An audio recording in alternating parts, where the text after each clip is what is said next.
has faced crises and problems, religious leaders have come forward to rescue the humanity and society as a whole.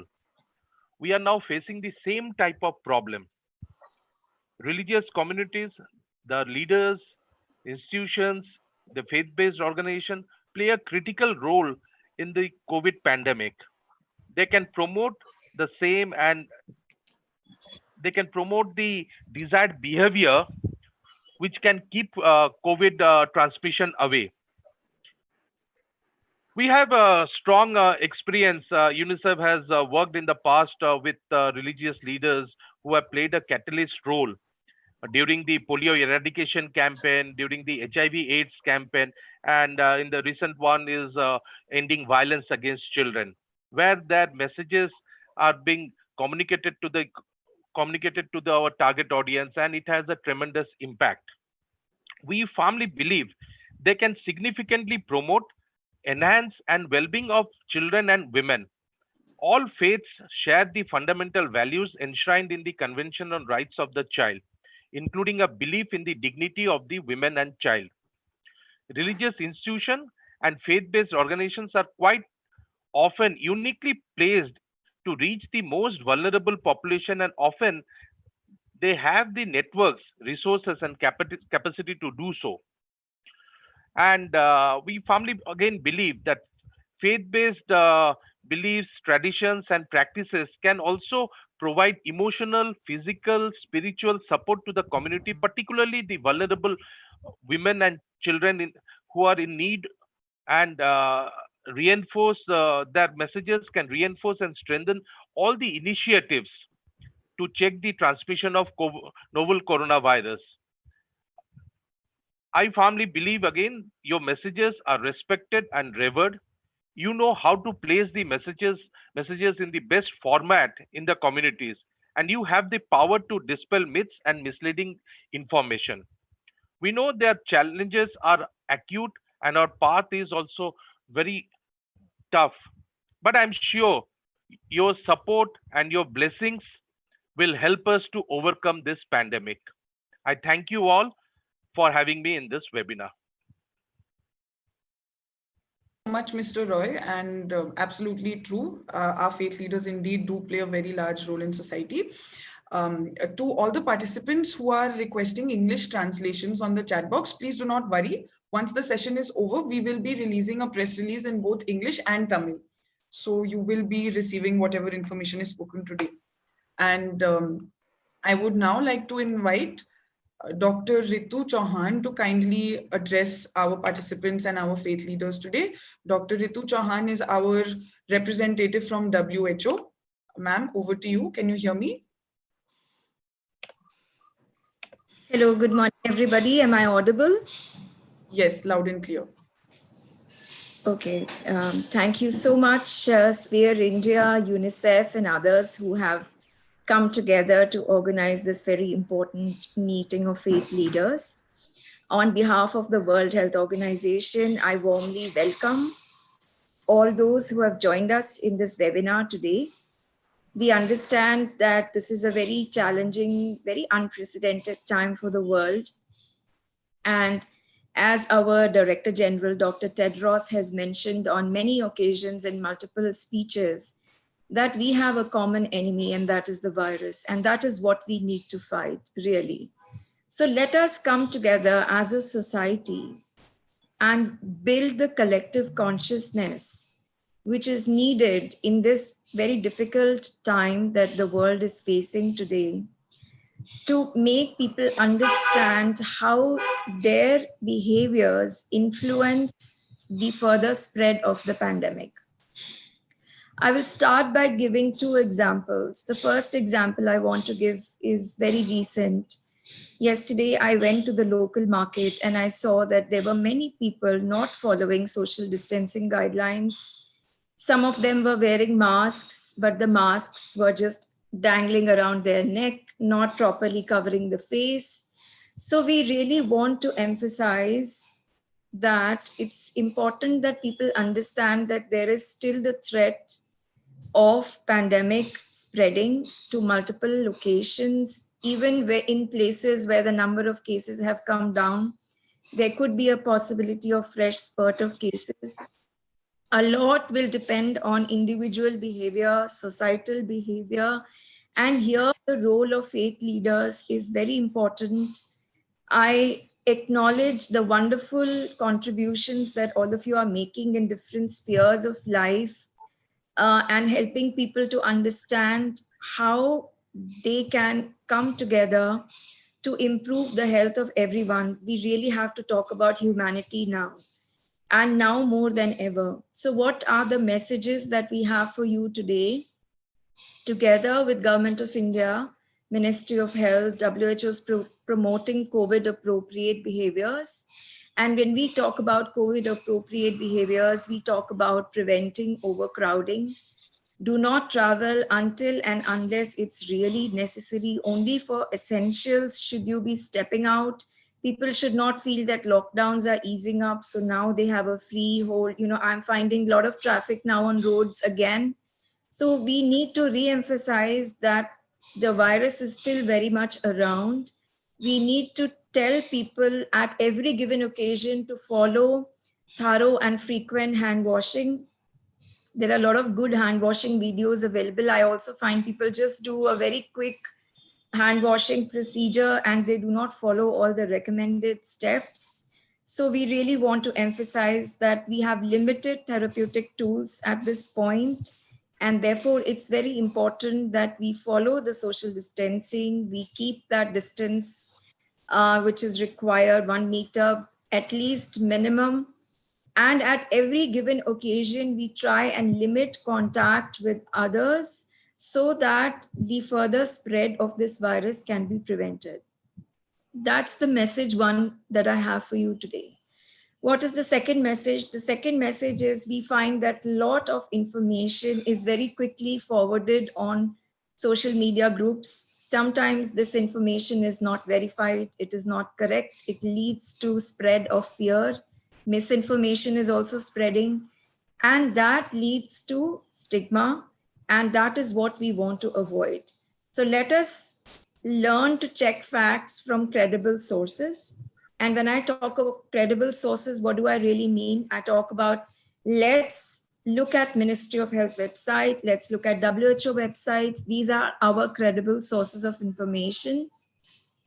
Let us keep a track of where we are in your particular location. Keep a track of how many cases are occurring, how you can contribute as faith leaders to making sure everybody who's part of your network keeps themselves safe. We are talking about solidarity at this point. So keep yourself safe, protect others around you, and most importantly, people who are fighting for us on the front line. Our doctors, nurses, essential healthcare providers, ambulance drivers, police personnel.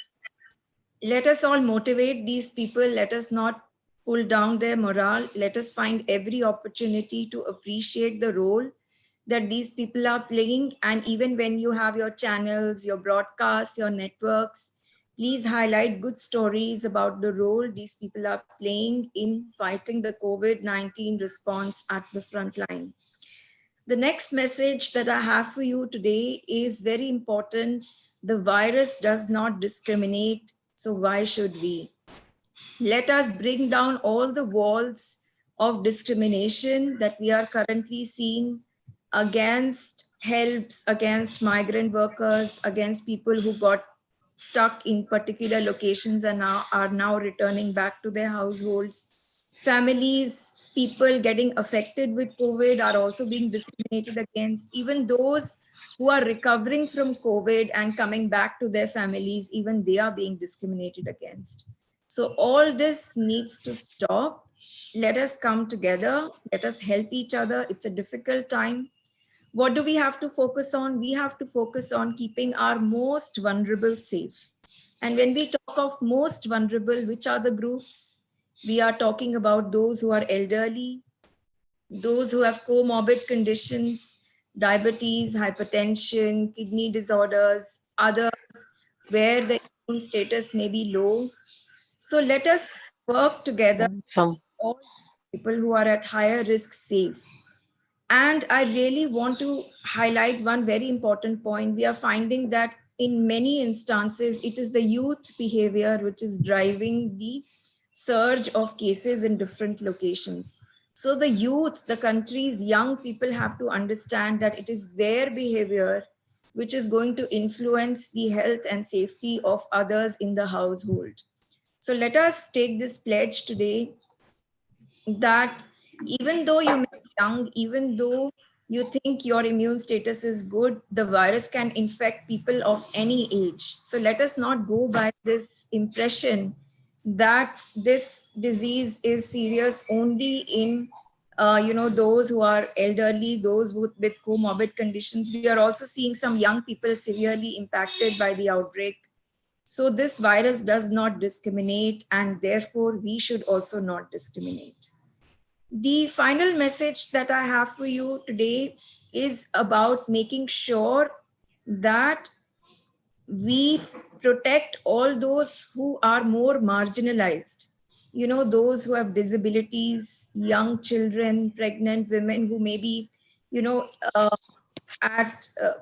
may find themselves in a difficult situation because of the ongoing pandemic, etc. So let us work together as a society to make sure that anybody who can be helped by our small acts of kindness, we really have to promote kindness and a solidarity in the population today. We are also seeing that many people have been, because of the lockdowns and etc., they are in distress, they are anxious, people are having symptoms of depression, underlying diseases are also coming up.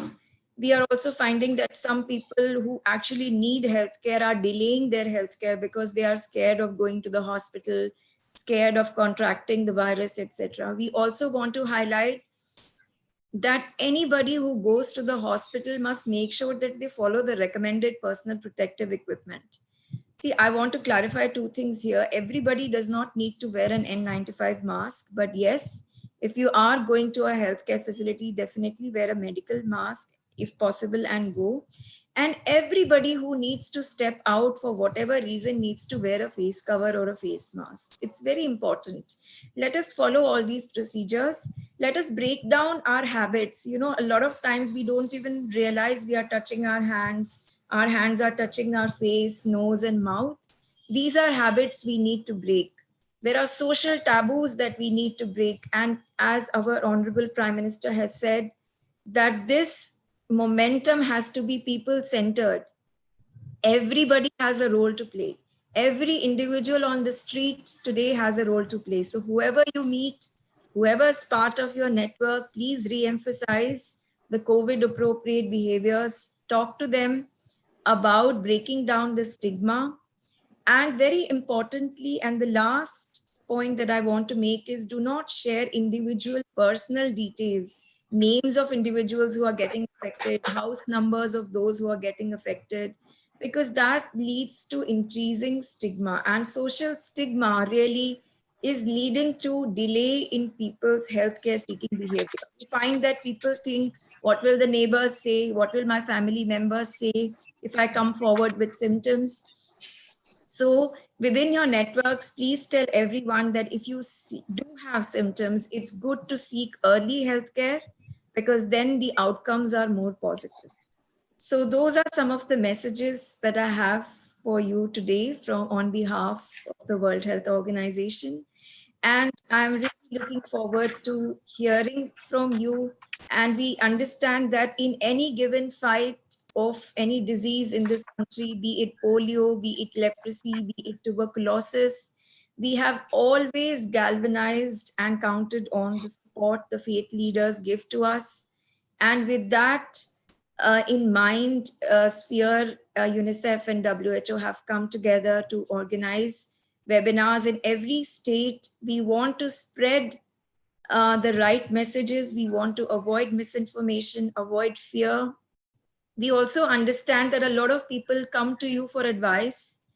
Sometimes people are not able to talk freely within their communities, but they come to faith leaders, to spiritual leaders, and our society is really rooted in a lot of cultural beliefs, and therefore it is incumbent upon us as ministry and as partners for a whole of society response. And here we are looking to you as voices of change in the field. So please, I look forward to hearing from you today on some of the very active and good work that you are already pursuing and how further you can contribute to this very important cause. We know this fight is going to be a long one. Until we have good tools, good vaccine available, we have to rely on these limited tools that we have. But if we come together, I'm sure we'll be able to put up a good fight and prevent further transmission. So thank you, and over from my side. Thank you, Dr. Ritu, for your inspiring and informative messages. Before I hand over the floor to our moderator, Mr. Alan Benjamin, I would just like to inform the participants that if any faith leader is speaking in Tamil, we will be putting a brief English translation on the chat box. So you can keep an eye out on the chat box when, if in case anybody is speaking in Tamil and you do not understand. With this, I would now like to invite Mr. Alan Benjamin, who is from World Vision India, who is very kindly accepted to moderate our session today. Sir, over to you, please. Yeah, thank you, Ail, for giving us an opportunity, and it's really a privilege to meet different faith leaders across the state of Tamil Nadu and participants from across India. And when we are talking about the interfaith, okay, so the faith leaders have an important role to actually address stigma and discrimination, okay, because it is not just a behavior, but it is actually people's mindset, perspective, their attitude, belief system. So if you really want to address that, the faith leaders have an important role too. Okay. So we as different faith leaders at this time actually have got an opportunity to come together and play a role to address those stigma and discrimination. To start with, now I would like to invite Reverend Christopher Rajkumar from Christian Faith, and he will be speaking on the role of faith leaders in addressing stigma and discrimination, and as a result, how they can bring harmony and peace in the society, in the families. So over to Reverend Christopher Rajkumar. Thank you, Alan.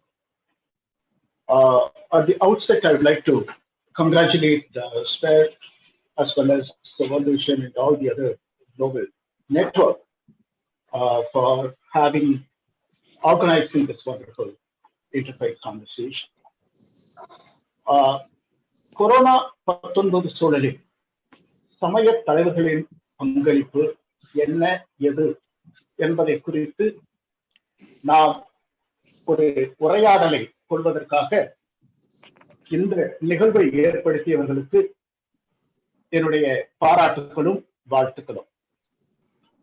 என்னுடைய சொந்த அனுபவத்தில் இருந்து ஒரு நிகழ்வை சுட்டிக்காட்டி மற்ற செய்திக்குள்ளாக செல்லலாம் என்று இருக்கின்றேன்.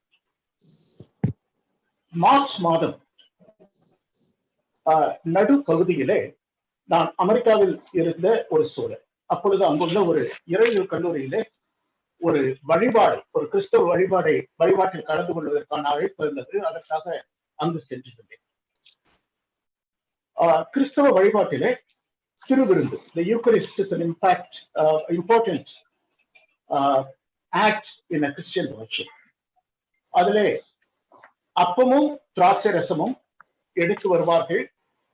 அதை மத குருக்கள் ஆசீர்வதித்த பின்பு கிறிஸ்துவனுடைய இயேசுவினுடைய மரணத்தில் பங்கேற்பதாக உணர்ந்து அதை பெற்றுக் கொள்ளுகின்ற ஒரு நிகழ்வு அது. அதுக்காக பொதுவாக அப்பமும் திராட்சை ரசமும் மட்டும் எடுத்து வருவார்கள். ஆனால் அங்கு நடந்தது என்னவென்றால், அப்பம் திராட்சை ரசத்தோடு முகக்கவசம், சானிடைசர், ஹேண்ட் கிளவ்ஸ், கையுறை ஆகியவற்றையும் அதோடு சேர்த்து எடுத்து வந்தார்கள். அப்பொழுது நாம் பேசி முடித்த பின்பு அந்த வழிபாடு நடக்கின்றது. அந்த வழிபாட்டை நடத்திய அந்த குரு சொன்னவை, எப்படி இயேசுவினுடைய உணவு அல்லது இந்த பங்கேற்பிலே நாம் பங்கேற்கின்ற பொழுது ஏற்படுகின்ற அந்த உணவு எப்படி கிறிஸ்துவனுடைய பாடுகளில் பங்கேற்கின்றோமோ அதே போல முகக்கவசம் அணிவது போலும் கையுறைகளை அணிவது போலவும் நாம் யூஸ் பண்ணுவதை சூழலிலும் இருக்க வேண்டும், அல்லது அவைகள் நமக்கு வாழ்வு தரக்கூடியதாக இருக்கிறது என்கின்ற ஒரு செய்தியை சொன்னார். I was a bit shocked to see the hand gloves, mask and sanitizer when the Eucharist elements were brought to altar to share as a life-giving element. So, அந்த குரு சொன்ன பொழுது அது ஒரு பெரிய ஒரு மகிழ்ச்சி உண்டாக்கக்கூடிய ஒரு பெரிய அறிவிப்பாக இருந்தது, ஒரு விழிப்புணர்வை ஏற்படுத்தக்கூடியதாக இருந்தது. இது ஒரு சரியான அணுகுமுறை என்று என்னால் உணர முடிகின்றது, புரிந்து கொள்ள முடிகின்றது. நமக்கு முன்பாக பேசிய ரிட்டு அவர்களும் இதை குறிப்பிட்டு சொன்னார்கள். பொதுவாக எல்லா சமயங்களுமே நோயை கடவுளுடைய தண்டனையாக அல்லது கடவுளிடத்தில் இருந்து ஒரு சாபம் வந்ததாகவே பார்க்கின்றோம். Any disease or a pandemic is seen as a wrath of God or a punishment from God in all things. அதனுடைய அடிப்படையிலே சமயங்கள் அனைத்துமே நோயுற்றவர்களையும் நோய் பாதிப்புள்ளவர்களையும் ஒதுக்கி வைக்கின்ற ஒரு சூழலுக்கு தள்ளப்பட்டிருந்தது. அந்த சூழல் பல்வேறு நிலைகளிலே இன்றைக்கும் நாம் பார்க்கக்கூடிய நிகழ்வாகவே கருது. கடவுளுக்கு எதிரான குற்றம். காரணம் என்னவென்றால், கடவுள் யாரையும் புறந்தள்ளுவது கிடையாது, ஒதுக்குவது கிடையாது, தீண்டத்தகாதவர்களாக கருதுவது கிடையாது. ஏனெனில் கடவுள் நம்மை படைத்திருக்கின்றார், அனைவரையும் படைத்திருக்கின்றார். நாம் கடவுளுக்குரியவர்கள், கடவுள் நமக்குரியவர் என்கின்ற உறவிலே நாம் யாரையும் புறந்தள்ளக்கூடாது. ஆனால் சில சமய சட்டங்கள் எவ்விதமான சூழலை உருவாக்கி ஒதுக்குவதும் புறந்தள்ளுவதும் தீண்டத்தகாதவர்களாக கருதுவதுகின்ற ஒரு சூழலுக்கு நேராக நம்மை கடத்தி சென்றிருக்கிறது என்பதே உண்மை, மறுக்க கூடாத ஒன்றாகவும் அது இருக்கின்றது. ஆனால் மாற்றத்திற்கு உட்படுத்த வேண்டும் என்கின்ற அறைகூவலையும் அது தருகின்றது. பொதுவாக சமய தலைவர்களுக்கு 4 விதமான பணிகளை சொல்லுவார்கள். ஒன்று, நற்செய்தி அறிவித்தல் அல்லது நற்செய்தியை கற்பித்தல். Either preaching the gospel or teaching the gospel. The gospel is nothing but affirming the life in fullness. நற்செய்தி என்பது நல வாழ்வையும் முழுமையான வாழ்வையும் குறிக்கக்கூடியதாகவே இருக்கிறது. இது அனைத்து சமயங்களுக்கும் உட்பட்டது. கிறிஸ்தவ சமயத்திலும் அதே பார்வையிலே தான் நாம் பார்க்கின்றோம். இரண்டாவதாக, சமய தலைவர் என்பது மக்களோடு, குறிப்பாக பாதிக்கப்பட்ட மக்களோடு துணை நிற்கின்ற ஒரு பணி அவர்களுக்கு உண்டு. Standing with them or in solidarity with the people who are affected and infected. எப்படி என்றால், இறை மக்களுக்காகவும் மற்றவர்களுக்காகவும் இறைவேண்டல் செய்வது அல்லது மன்றாடுவது போன்ற செயல்பாடுகள். இந்த மன்றாட்டு என்பது வாயிலிருந்து வருகின்ற ஒன்று அல்ல, செயல் மூலமாக ஏற்படக்கூடியது, செயல்பாட்டுக்கு உட்பட்டது. மூன்றாவது பணி சமய சடங்குகளை நிறைவேற்றுவது, வழிபாடு நடத்துவது, திருமணங்கள் நடத்துவது போன்றதான சமய வழிபாடுகளை செய்யக்கூடியது. நான்காவது பணி அருள் பணி. அது நம்முடைய சமுதாயங்களை தாண்டி இருக்கின்ற பெரிய சமுதாயத்திற்கு கடவுளுடைய உந்துதலினாலே நாம் செய்கின்ற பணி அருட்பணி. இந்த 4மே பொதுவாக பாரம்பரியமாக ஒரு சமய தலைவருடைய பணியாக பார்க்கப்படுகிறது. அப்படி என்றால் இந்த COVID-19 இந்த சூழலிலே நாம் எவ்விதமாக இப்பணிகளை எடுத்துச் செல்ல போகிறோம் என்கின்ற சவால் நம் முன்பாக இருக்கிறது. காரணம் என்னவென்றால், நாம் இன்றைக்கு பார்க்கக்கூடிய மீடியா கிளிப்பிங்ஸ் மற்ற செய்திகள் மூலமாக இந்த நோய் தொற்றினால் பாதிக்கப்பட்டவர்களும் சரி, அல்லது இந்த நோய் தொற்றை தடுப்பதற்கான முயற்சி எடுப்பவர்களையும் சரி, தள்ளி வைக்கின்ற, ஒதுக்கி வைக்கின்ற ஒரு சூழல். பல சூழ்நிலைகளே மரணித்த பின்பு ஒரு மரியாதை கூட செலுத்த முடியாத ஒரு சூழல். இவை அனைத்தும் மனம் சார்ந்து, உணர்வு சார்ந்த ஒரு பெரிய தாக்கத்தை நமக்குள்ளாக ஏற்படுத்தி இருக்கிறது என்பதே உண்மை. இந்த தொற்று சமுதாயத்திற்குள்ளாக ஒரு பெரிய மரண பயத்தை உருவாக்கி இருக்கிறது என்று சொன்னால் அது மிகையாக. இரண்டாவது, எல்லா சமய மக்களுமே, கடவுளை பின்பற்றுகிறவர்களுமே வழிபாடு மடைகளுக்கு, அவர்களுடைய அந்த வர்ஷிப்பிங் பிளேஸ் என்று சொல்லக்கூடிய அந்த ஹோலி ஷ்ரைன்ஸ் என்று சொல்லக்கூடிய இடங்களுக்கு செல்லுகின்ற அல்லது சென்று கடவுளை வழிபடுகின்ற, கடவுளிடத்திலே மன்றாடுகிற, இறைவேண்டல் செய்கின்ற அந்த அனுபவத்தை இழந்த சூழல் தான் இன்றைக்கு இருக்கின்றது. இந்த சூழலிலே சமுதாய அல்லது சமய தலைவர்களாக நாம் என்ன செய்ய முடியும் என்கின்ற ஒரு பெரிய கேள்வி நம் முன்பாக இருக்கிறது. அதற்கு 3 விதமான வழிகோள்களை நாம் கருத்தில் கொண்டோம் என்றால், நமக்கு முன்பு பேசியவர்கள் சொன்னதை போலவும் சரி, நாம இணைந்தும் சரி, நிச்சயமாக இந்த கொரோனா பாதிப்பிலிருந்து சமுதாயத்தையும் மக்களையும் மீட்டெடுக்க முடியும் என்பதிலே எவ்விதமான சந்தேகமும் கிடையாது. ஒன்று, தி அஃபர்மிங் லைஃப், அஃபர்மேஷன், வாழ்வை உறுதி செய்தல். Right to life, right to live. இது பொதுவாக நாம் பேசக்கூடிய பலவிதமான சித்தாந்தங்களிலே ஒன்று. ஒருவருக்கு வாழ உரிமை இருக்கிறது, வாழ்வுக்கான உரிமை உறுதி செய்யப்பட வேண்டும். இது முழுக்க முழுக்க சமய பார்வையிலும் பார்க்கப்பட வேண்டிய ஒன்று. ஏனென்றால் நாம் அனைவருமே கடவுளினாலே படைக்கப்பட்டவர்கள். கிறிஸ்தவ திருமுறையும் சரி, இதர திருமுறைகளும் அதைத்தான் வலியுறுத்துகின்றன.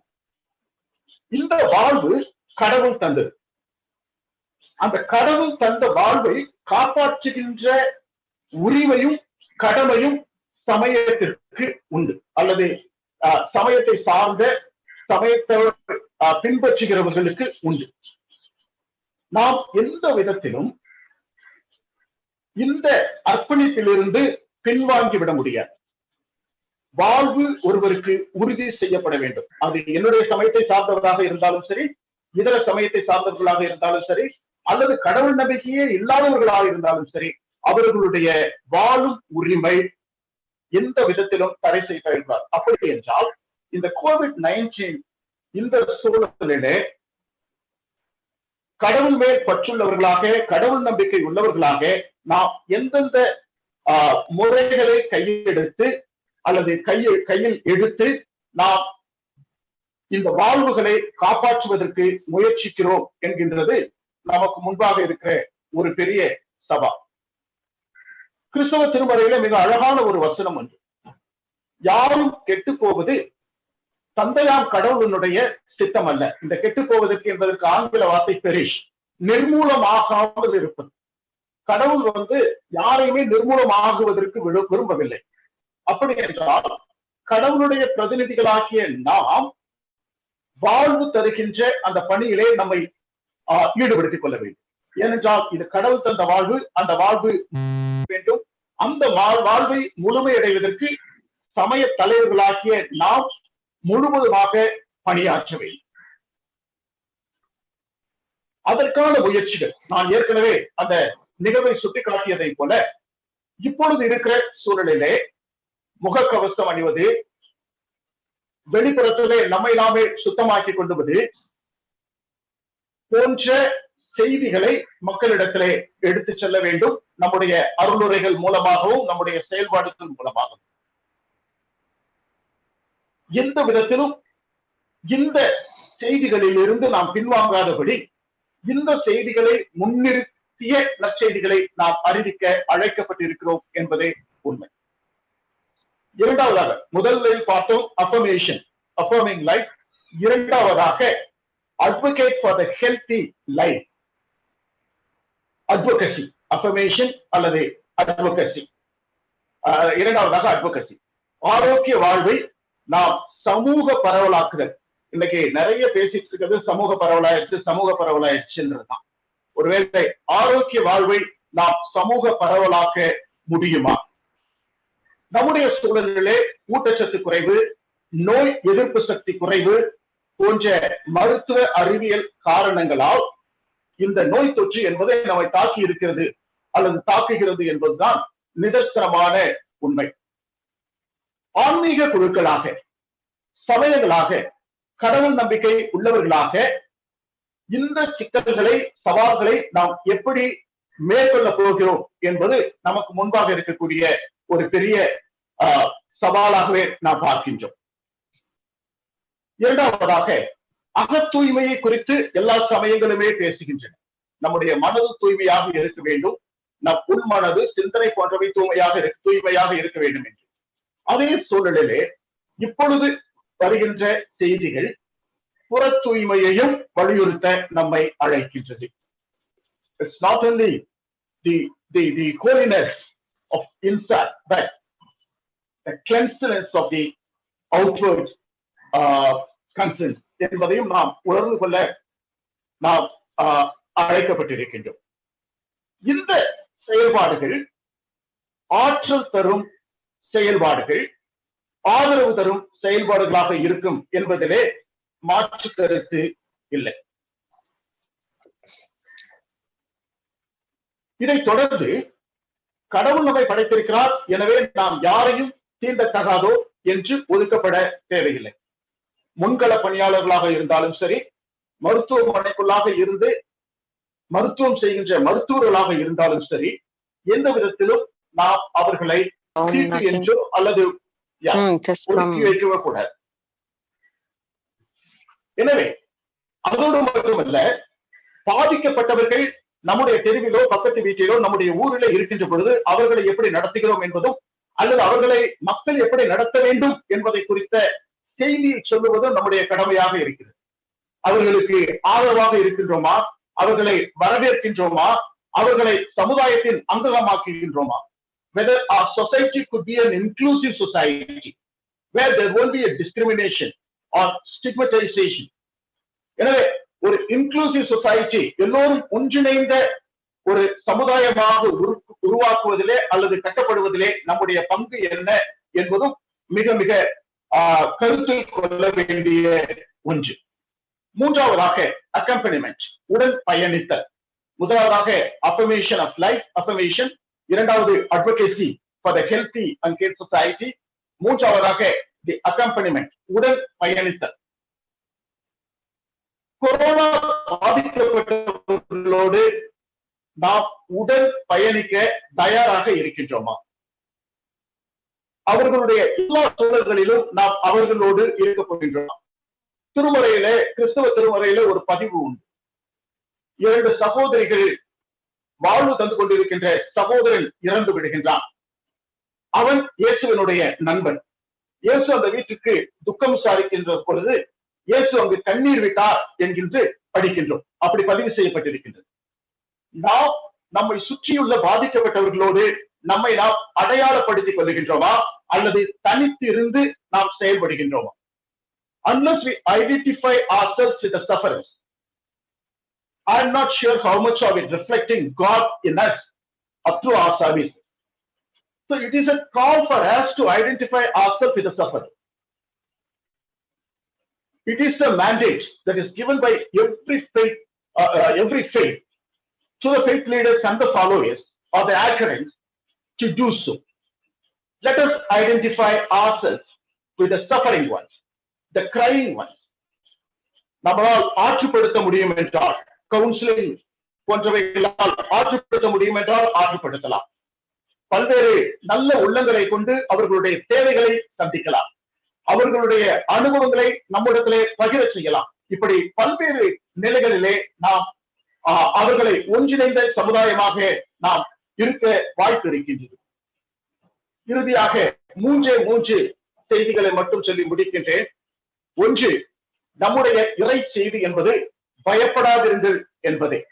இது கொரோனாவினாலே பாதிக்கப்பட்டவர்கள் அவருடைய குடும்பத்தினருக்கு மட்டுமல்ல, ஒட்டுமொத்த சமுதாயத்திற்குமே நாம் சொல்ல வேண்டியது பயப்படாதிருங்கள். Fear not. Fear not. இரண்டாவதாக, மன தூய்மையோடு அக தூய்மையையும். It is not only the inner holiness but also outward cleanliness. மூன்றாவதாக, துயரப்படுகிறவர்கள், துன்பப்படுகிறவர்களுடைய அனைத்து நிகழ்வுகளிலும் நம்மை நாம் பங்கேற்பாளர்களாக, பார்ட்னர்ஸாக நாம் இருக்க வேண்டும் என்பது. ஒருவேளை சமய தலைவர்களாகிய நாம் இதை நம்முடைய மக்களிடத்திலே பகிர்ந்து கொள்கின்ற பொழுது இந்த கொரோனாவிலிருந்து நாம் சமுதாயத்தையும் மக்களையும் மீட்டெடுக்க முடியும் என்ற மாற்று கருத்து இல்லை. அந்த இறைவேண்டலோடு உங்களுக்கு அன்பும் சமாதானமும் வாழ்த்துக்களும் புரிதாக்குக. நன்றி. Over to Alan. Yeah. Thank you, Reverend Christopher Rajkumar, for the wonderful thoughts that you have brought. So, before me, let me sum up these things. Okay, if you really want to overcome stigma and discrimination, we have to see what Christian faith talks is, that we have to see everybody, every individual as they are created by God. And if every individual start wearing that lens and start seeing everybody, then we will be able to embrace them and we can actually advocate for them and care for them. Okay, once again, thank you, sir. And now we would like to request the next speaker, the faith leader. On behalf of every individual who is here, I would like to invite Sister Beena from Brahma Kumari, and she will be speaking about how to support person affected by the COVID-19, focusing on mental, spiritual well-being, positivity, and inner strength and counseling. Okay, so we all agree that every religion talks about love. Okay, no religion can deny that, and that love has to be actually unconditional. Okay, there cannot be any tax with conditions, but it has to be unconditional. So over to Sister Beena from Brahma Kumari, and she will be speaking on those aspects.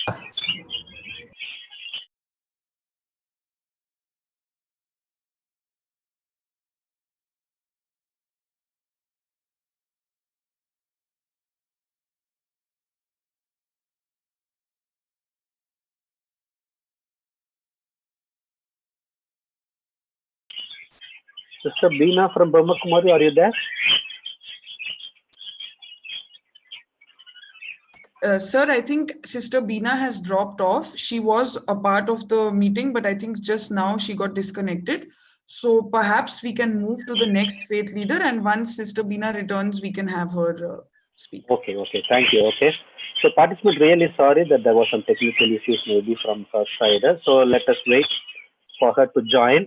Meanwhile, I would like to invite Mr. Sheikh Abdul Salam Al-Madani from the Islamic community, from the Islamic faith, where Mr. Sheikh Abdul Salam will be focusing on social distancing, on no large gathering in religious places. Some of the protocols that faith leaders, religious places have to follow on. Okay, so now I would request Mr. Sheikh, and over to sir.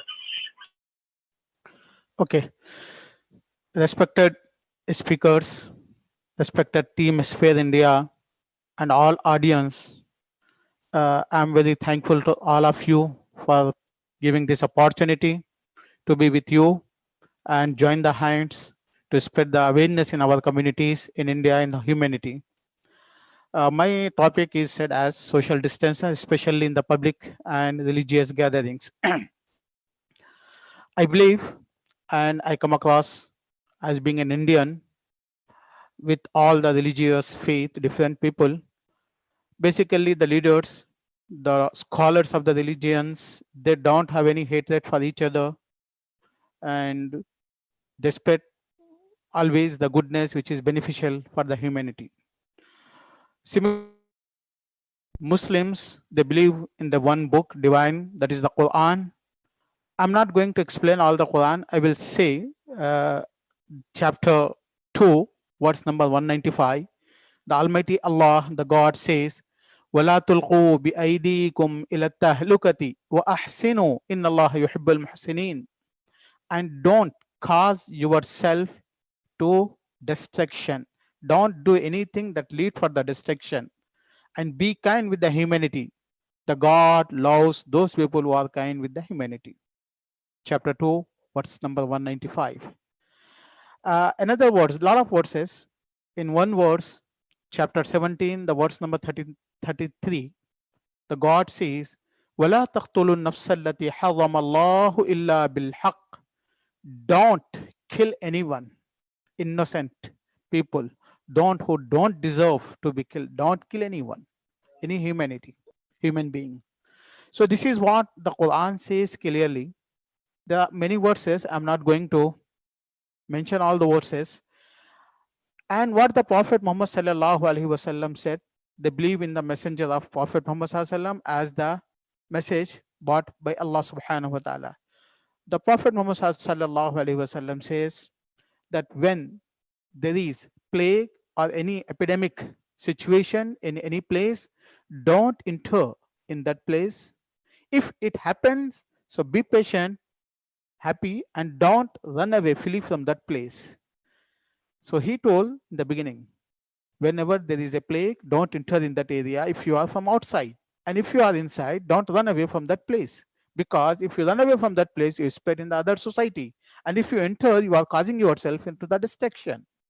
So in 17 Hijri, when there are all the companions of the Prophet Muhammad SAW in the Syria, that is the Levant that time, when the epidemic came, the Khalifa, he traveled by walking and by camel to Syria to have some discussions with the community, with the rulers. When he reached there, he found out there is a plague. So he came back after traveling around 1 month. He said, this is the guidelines of our Prophet, our religion. So my beloved brothers and sisters, this is what the Prophet ﷺ said. And also, society, the Prophet ﷺ, peace be upon him, he said, don't cause anything that leads to your death. Society is not allowed at all. And also, he asked the people that don't cause harm to anyone. Being a true believer means that you remove something harmful from the street, from the road. Imatatul adha anit tariqi sadaqa. It is considered as the charity for the human being. It is considered as the good deed. Once the people used to come to visit the Prophet Muhammad. So a person came in a delegation, he was having leprosy. So Prophet said, see here, I don't have any problem, but as the respect for you, he respected him. He gave him whatever it should be given. And then he asked him that you should not involve or cause something that people will hate. So please stay there and go back and don't attend the gatherings. Brothers and sisters, I am an authentic religious scholar. So I am with all the confidence I am telling you that the scholars have mentioned in their books explaining these verses and the guidelines of the Prophet Muhammad sallallahu alaihi wasallam. Any disease that you have, we are not talking about COVID-19, which is a very dangerous. We are talking about the simple diseases like flu and like influenza, similar. The scholar says that for the Friday, which is compulsory generally for the Muslim to worship the God in the gathering, the Prophet said that not the Friday, but daily basis prayer also will generally the simple people in that area, they are gathering. So he said, if you have the diseases which may cause the other to be disturbed and it cause the others not to concentrate on their prayer itself, or it may spread this, in the society. So it is not allowed for them, strictly forbidden for them, and it is the duty of the leaders in that community to stop them from attending the gatherings. So this is what the guidelines is given by the Prophet Muhammad sallallahu alaihi wasallam.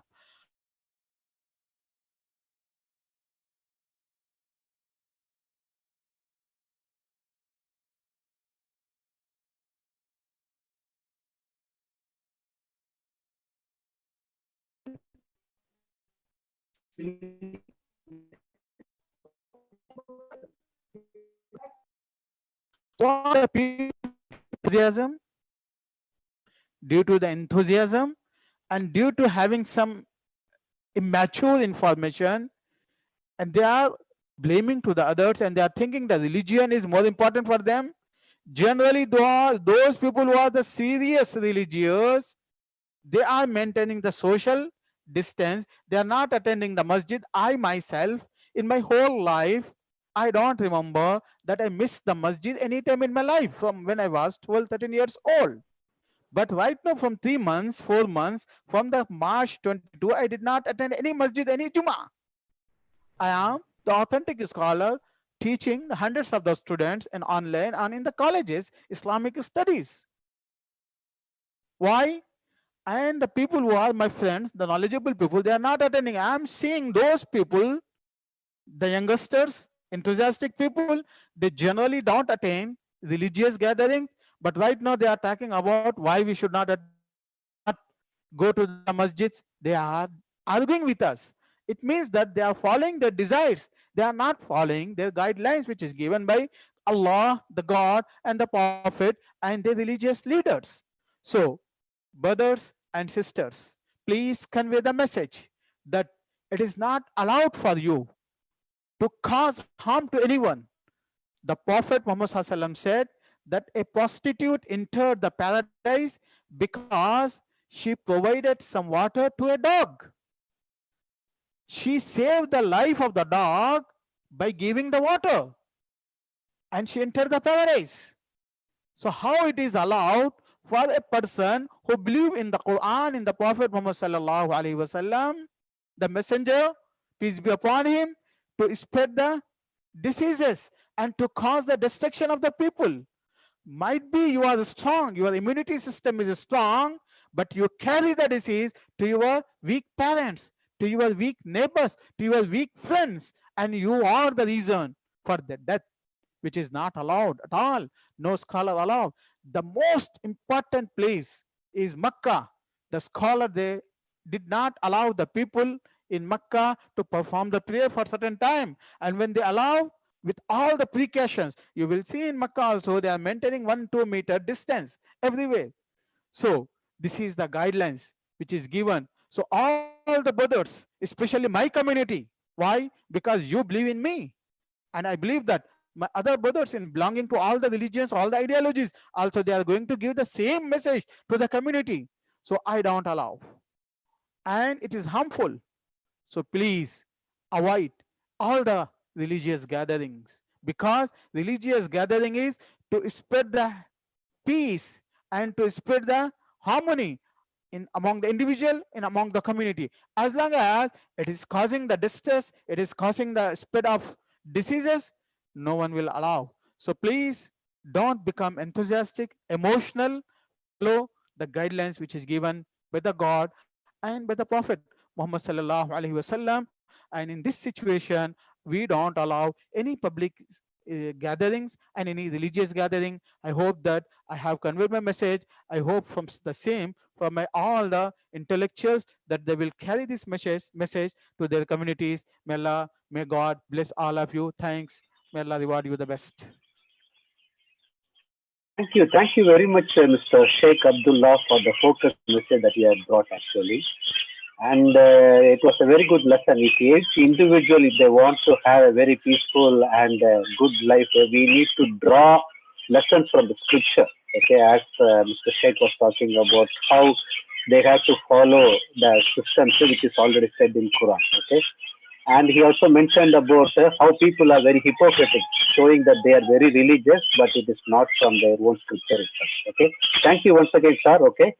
And next, actually, we will go. Okay, we have Sister Beena back in the group. So now I would invite Sister Beena from Brahma Kumari to take the next thing. And I request each individual faith leaders to be focused and keep up the time so that everybody will have an opportunity to share. And thanks for maintaining the time, whoever has taken. Om Shanti. I represent the organization Brahma Kumaris Ishwariya Vishwavidyalaya. I thank Spear India and inviting me to this webinar program. I'm very happy to be a part of the enlightened group here today. As all of us have seen, the crisis of COVID-19 is with us and will stay with us for some more time. Actually, let us look at it from this angle. We have been facing a lot of crises, maybe on a personal level, on a family level, sometimes on a small community level, sometimes on a society level. But the crisis of COVID-19 has become global. There are many countries, nations, cities, small towns, even hamlets, villages where everyone is engulfed by the crisis. What used to happen was, like, if, say, myself or 2, 3 of us are facing some crisis, some other people used to help us how to tide over this crisis. Fine, this difficulty has come before you, we'll help you and we can overcome this. Even in cases of natural disasters, maybe some monsoons, or it may be some famine or some earthquakes, there are always some groups of people, maybe the government, different groups, who come forward and help each other. So we have been able to tide over the crisis within a short time. What has happened in the case of COVID-19 is the crisis has engulfed all of us, and it has prolonged over a period of time. We can visualize if this virus would have finished in 30 to 40 days and we come back to normalcy, to near normalcy, and then normalcy very soon, we are better placed to face it. But it's nearly 150 to 170 days now that we are still in the period of crisis. Of course, we are talking about vaccinations, and hope very soon we'll have some results before us and we can save ourselves and many more lives. But still, we don't know. Still, we don't know in October, during December. Let's hope early next year will be better. But, for another 3-4 months before us is not clear. So actually, long time crisis always affects us mentally, emotionally, spiritually also. But at this time, let us look at it in another way also. Say, we are all in the period of crisis, and my level of vibrations, my level of thinking, intellectually reacting, my spiritual insights, my mental stability, my thoughts, my feelings are at a very low level, say of about 20 to 30 degrees. Usually, a very high level of thinking and feeling can be compared to a level of 100. But say my level, because all the news which I'm listening, and that too the news is coming from different areas in different ways. So, listening, looking, full day we are engulfed by that. So my level of vibrations has reduced. The level of vibrations in the society also, because of panic, fear, stress, is also nearly 10 to 20 only. What happens as time passes, the influence of the vibrations in society brings down my level of spiritual upliftment also. But at this time, each one of us, if we maintain our emotional stability at a level of 70, 80, yes, we can do it. 70, 80. First of all, I will not be engulfed by the atmosphere of fear of and panic around, and I can help many other people with my level of mental insight. So at the Brahma Kumaris, we have a network of nearly 6,200 branches in nearly 145 countries of the world, and a following of nearly 10 to 12 lakh members. We do special meditation in the morning and in the evening with a few positive thoughts, which are very simple. And we share this. We have many online programs also. I'll just take a few moments to share these thoughts with all of us also. The first thought which I bring to myself, I am powerful. I am a powerful person. I am a powerful spiritual being. All what is happening around me is not influencing me.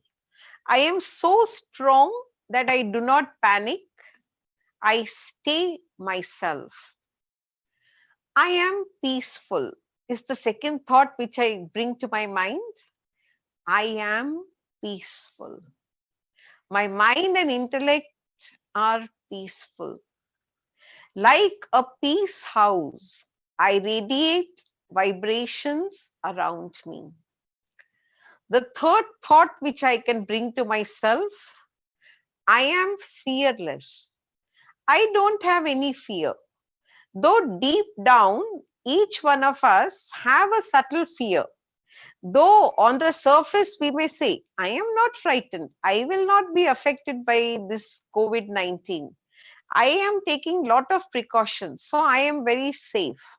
But deep within, some psychological fear is there. But when I give myself the positive thinking, I am fearless. I am under the protection of God. That will help me to overcome the crisis. Fourth, I tell myself, I am ever healthy and I will remain healthy. So I recollect all the past, how different events have happened, how different problems came, but I have been always healthy and I will be healthy now and in the future also. So what I'm trying to tell myself is that I will be free from the attack of the virus. So I just say myself positively, I am healthy, I will remain healthy. And the last thought, God's power and blessings are like a white shield of protection around me. Nothing can enter into this shield and attack me. I am under the protection of God. You know, white color encompasses all the qualities, positive qualities. And I visualize really daily these 5 thoughts which I shared with all of you. We are sharing this with all the people who are connected with Brahma Kumaris in different programs. If I bring these 5 simple thoughts to my mind, especially early morning and before I retire for the day, and at different times, whenever I have time for this, I am under the protection of God. And the protection of God, the white shield of protection, has expanded to my family, to my office, to my community, to the globe at large. This will bringing such positive thoughts again and again to my mind will make me mentally and spiritually strong, so that, you know, when even we have calls in which people ask us for counseling, you know, we have to listen to them. So a lot of quality of patience, of tolerance, of listening, of giving, of love and affection are needed for that. And we are doing all this, and we would like to give this message to everyone that our thoughts are our own protection. So I would like to thank the organizers for giving me an opportunity to share with all. Greetings to all the religious leaders who are participating in this event. Om Shanti. I finish here. Thank you, Sister Beena, for the thoughtful things. Okay, there is a saying, where there is no cure, there can be healing. So Sister Beena was bringing that if you really want to experience healing, that we need to focus on God and work on our inner being, so that we will be able to experience healing. So once again, on behalf of Sphere India and all participants, I thank you. And participants may have some questions. I request you to type it in the inboxes, so that during the Q&A time, we would take up those questions and we will ask the faith leaders to respond it. So now I would like to invite Ms. Raji Swaminathan from the Art of Living, and she will be speaking, okay, the role of how we can support the frontline workers, as well as actually promoting hand washing, focus on non-discrimination with the people affected with COVID-19. Okay, so over to Ms. Raji Swaminathan.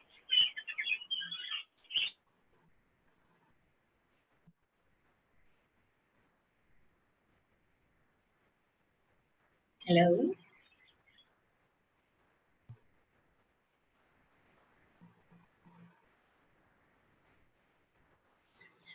Good afternoon to one and all.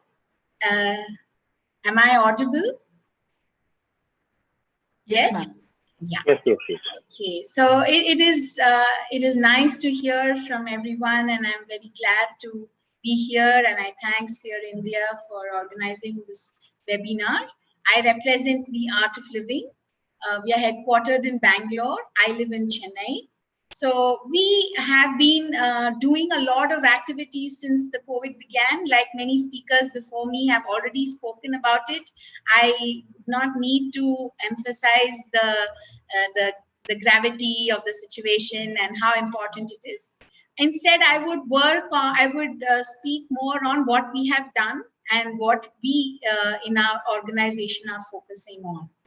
So to begin with, we started with a lot of help for the daily wage earners, and we also started working for the frontline warriors. So the frontline warriors include all those who are right there in direct contact with people who are affected with COVID. So they can be health workers, the doctors, the paramedics, the police personnel, the entire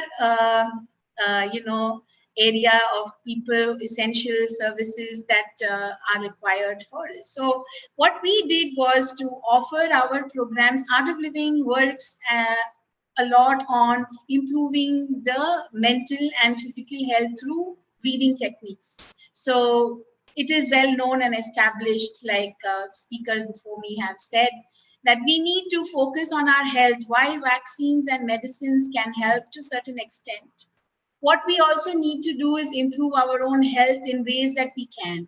One of the biggest ways that we can do is to improve our immunity is to work on our mental health.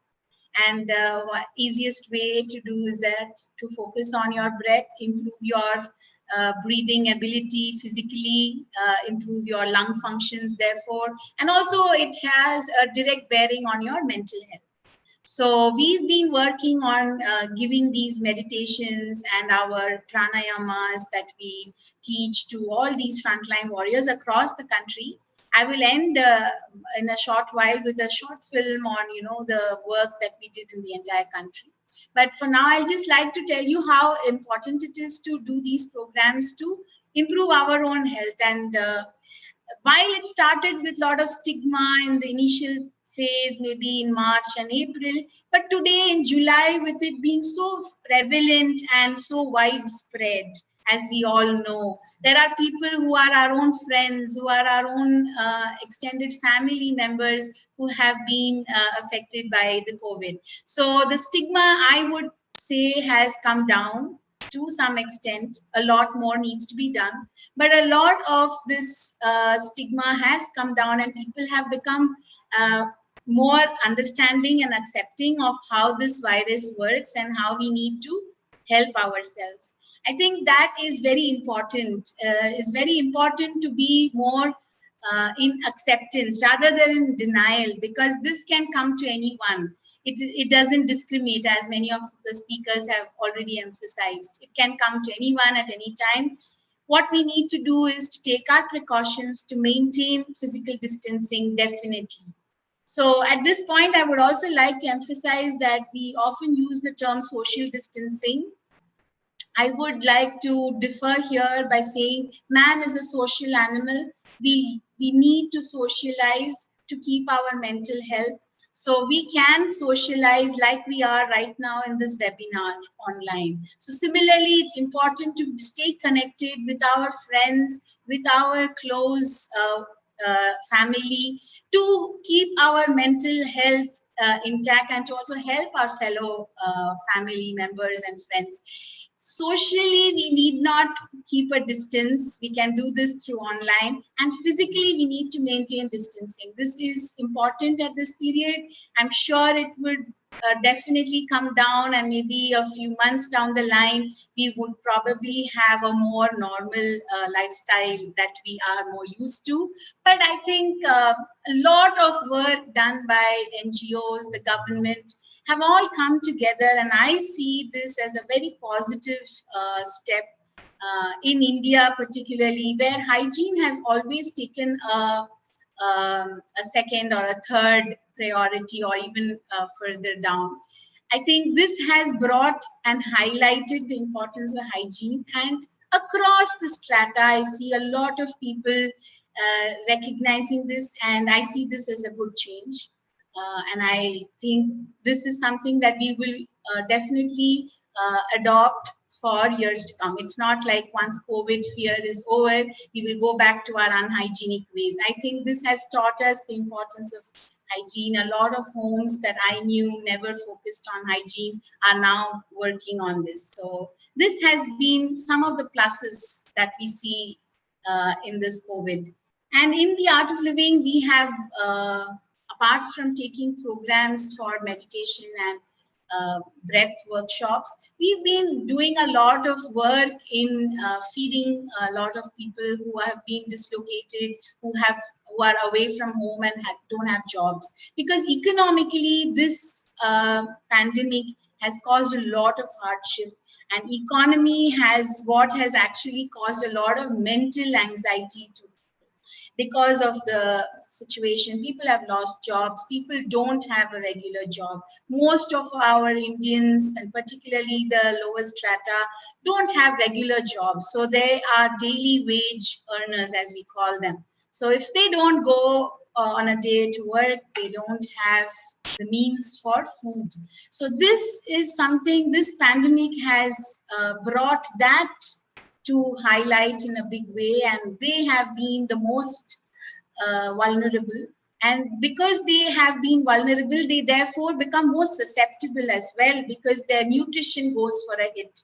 At this point of time, it is more important to also have good food, which is nutritious, and also keep our mind positive. So both are required and cannot be overemphasized. So I think a lot of us in the Art of Living and outside, many of my fellow organizations that have spoken before me and who are coming after me have been working on this. So I'd like to leave you with what we have done in these 2-3 months, if I may. Can I, the chairperson, the moderator, sir, can I? Mr. Allen, can I share it? Yeah, it would be good. You can share it and let it be very short. All right. So I'll just share this right now. And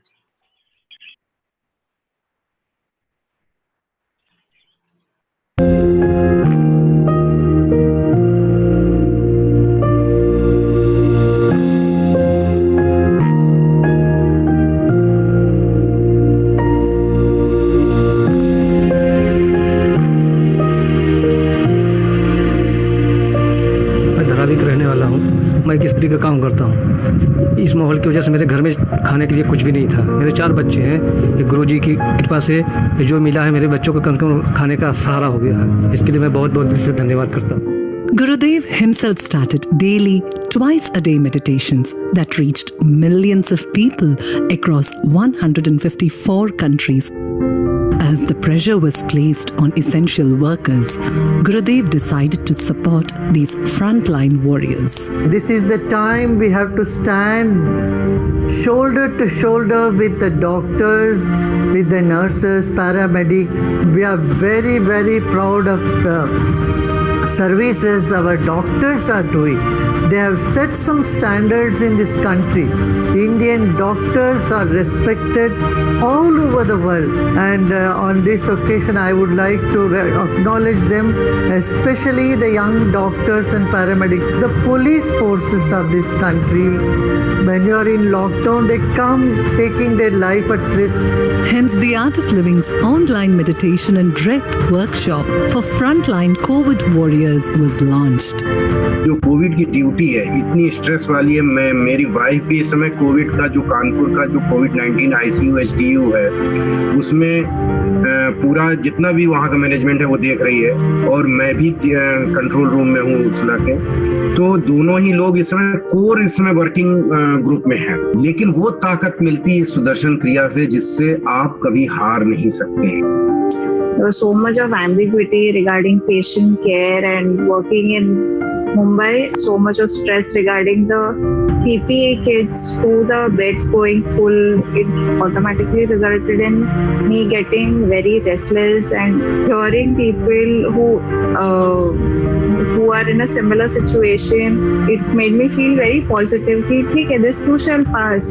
During the course, meditation, Sudarshan Kriya, and many other exercises are taught which will help everybody during this COVID period for the improving immunity and the lung capacity. मैं कुछ दिनों पहले Covid positive आ चुका था, तो 22 days में hospitalise था with family. Sudarshan प्रक्रिया का मुझे मालूम है, उसके दौरान मैंने किया और मुझे तीसरे दिन इतना इफेक्ट हुआ कि मैं घर से बाहर निकलने मुझे डर लगता था पैर रखने के लिए, तो मैं तीसरे दिन घर से बाहर गया। In such times when my colleagues and co-workers were coming positive, my report was negative, and I totally believe it is due to Sudarshan Kriya and the Ayurvedic medicines.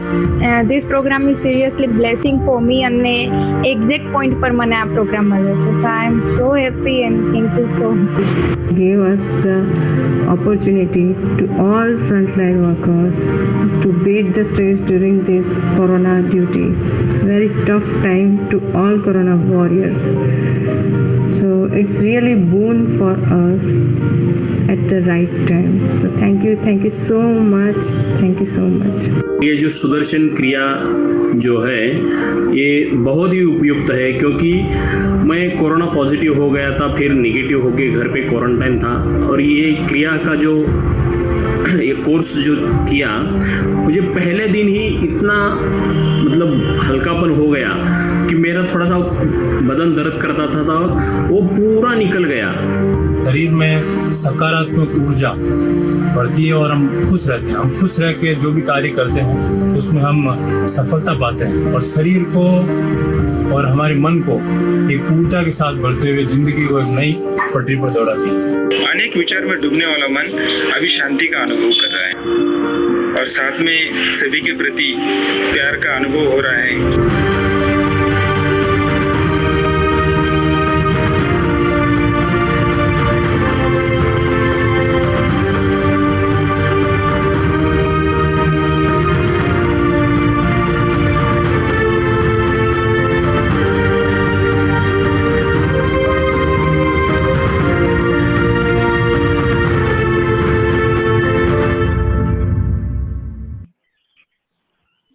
That kind of captures the work we have done in the country. In Tamil Nadu, we did for a lot of police force and the doctors.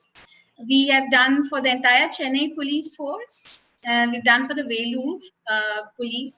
So we've done for a battalion in Parani, we've done for a battalion in Avadi. So we've been working with a lot of them, and all of them, when they did the program, they all shared how grateful they were to learn these tools, because these tools are very simple. Breathing is something that is so fundamental, but a little attention on how to do deep breathing can change a lot of things, both mentally and physically. And participants shared in those 2 days and 3 days, they could see so much of a change. And it's so nice to hear them, and it's lovely to do this service. I'm grateful to be part of this, and I end here. If there are any questions, like they said, I'll take it at the end of the session. Thank you. Okay. Thank you very much, ma'am, Mrs. Rajalakshmi Swaminathan, for the Art of Living. and we were able to visibly see that what Art of Living has been doing in the past months, mainly to protect the frontline workers, and it actually inspires us and gives an opportunity that how each individuals and faith communities can respond in a similar way to protect the people as well as to support the frontline workers. So thank you once again, ma'am. And now I would like to invite the next faith leader, Swamiji Mahamedananda from Ramakrishna Mutt. And on behalf of Spear India and all the partners, I would like to invite Swamiji to speak on some of the adaptation ways for the new way of living. So over to Swamiji. Thank you. Namaste. I am Swami Mahamedananda and I am representing Ramakrishna Mutt, Ramakrishna Mission. I thank Spear India for inviting us to this webinar. I'll share some thoughts on this discrimination and the stigma that our brothers and sisters who are suffering from COVID, so recovered, they are suffering. This is mainly the result of ignorance, fear, and foolishness. Ignorance of our connection with this world. The message of Vedanta, which is the Upanishads, the fundamental text of Hinduism, Sanatana Dharma, is that this whole universe, including the living and the non-living, is one consciousness.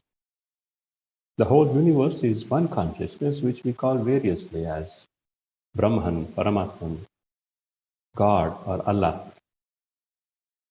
Now, in other words, this means that underneath all the surface differences, there is a unifying oneness, which is the spirit.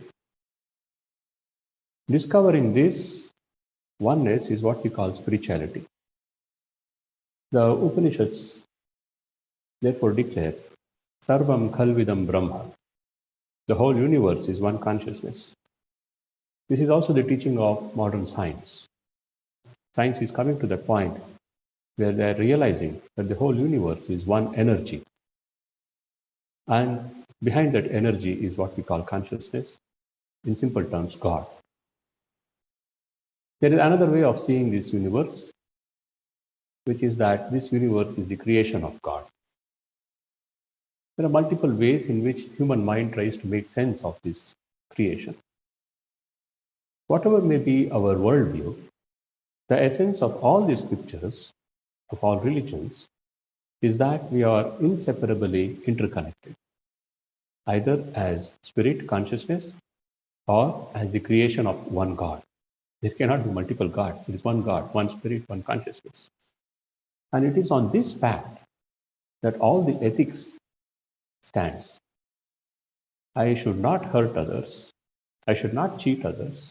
I should not hate others, because doing that is same as hating God or hurting God or cheating God.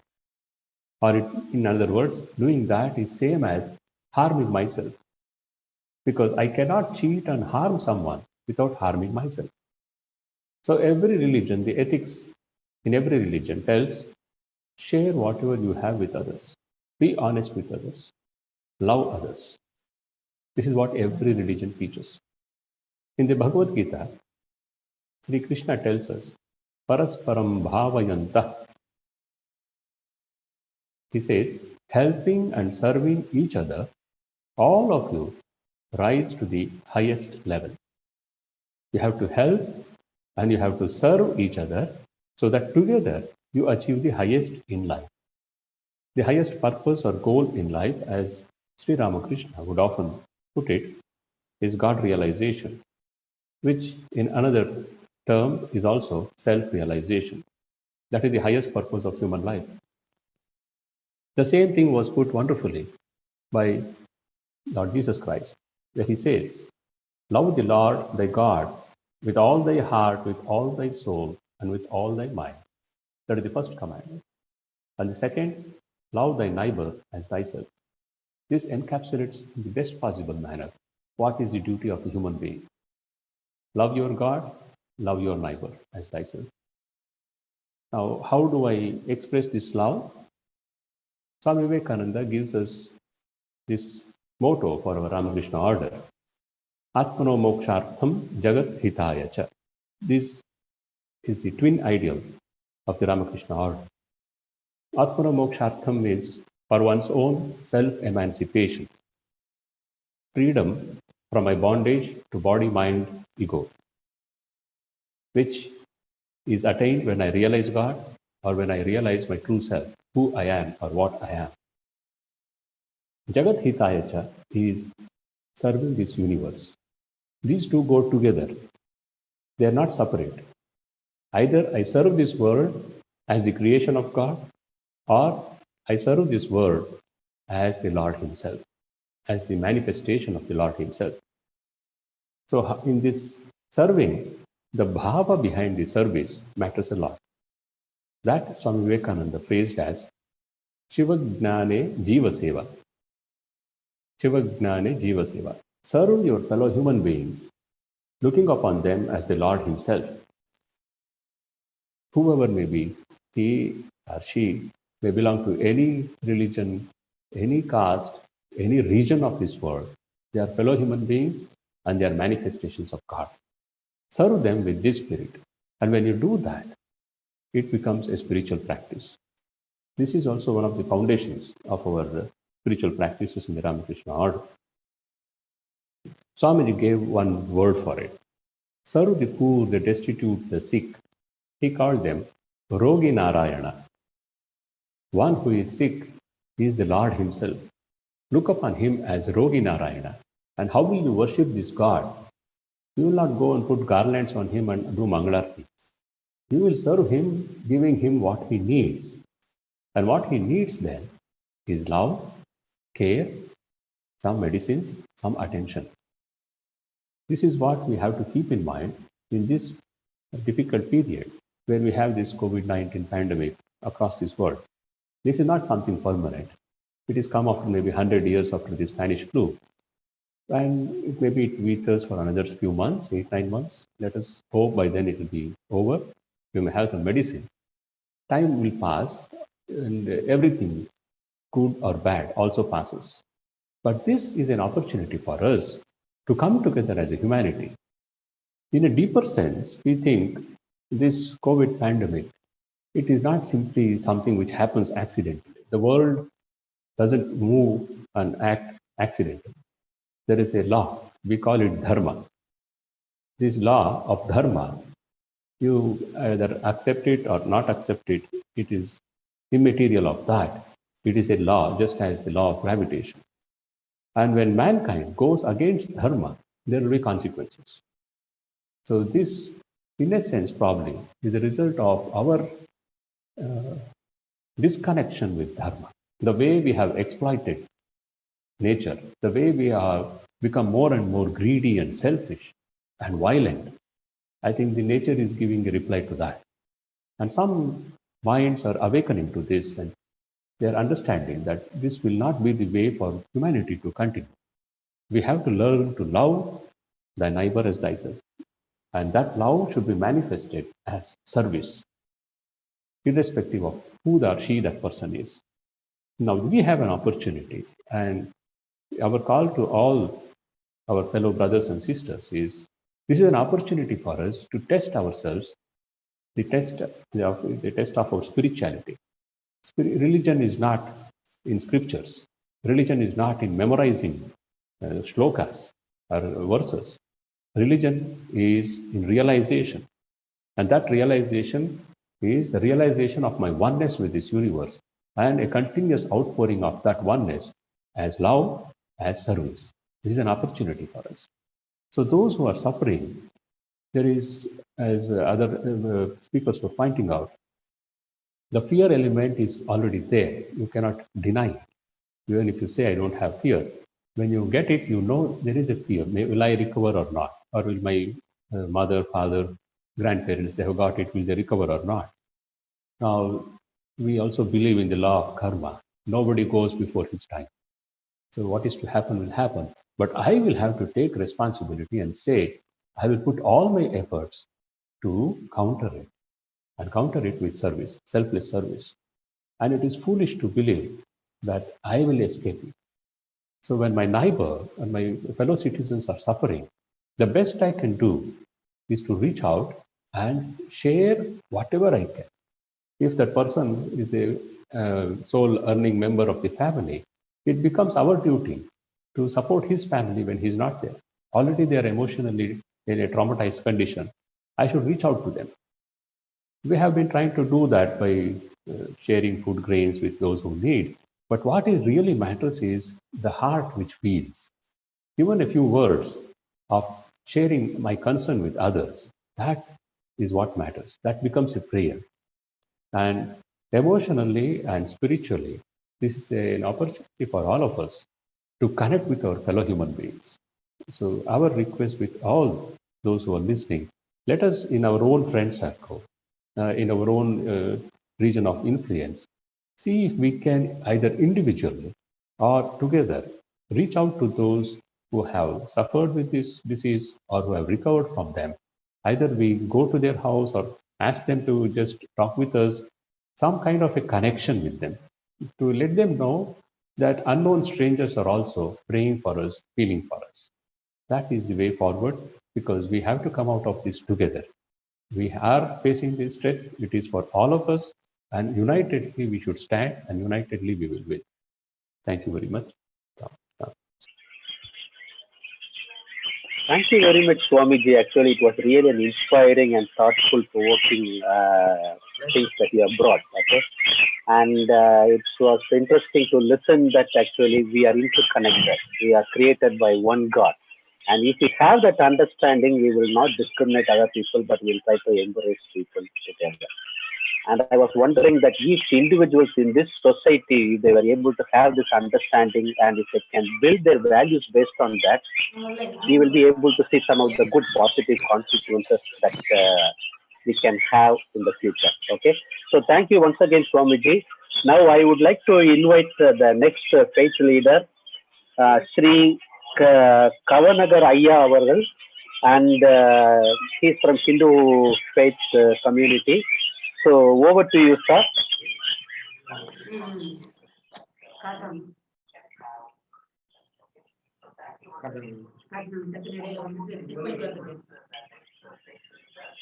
நீங்க start பண்ணலாம் sir, நீங்க start பண்ணலாம். Okay. வணக்கம். நான் திருக்குறள் ராம கனக சுப்ரத்னம். நீ start பண்ணலாம்னு சொல்றாங்களே, start பண்ணலாமா? வணக்கம். நான் திருக்குறள் ராம கனக சுப்ரத்னம், 16 கவனகர், சோடச அவதானி, ஆர்டிஸ்ட் ஆஃப் 16 மெமரிஸ், திருச்சிற்றம்பலம்.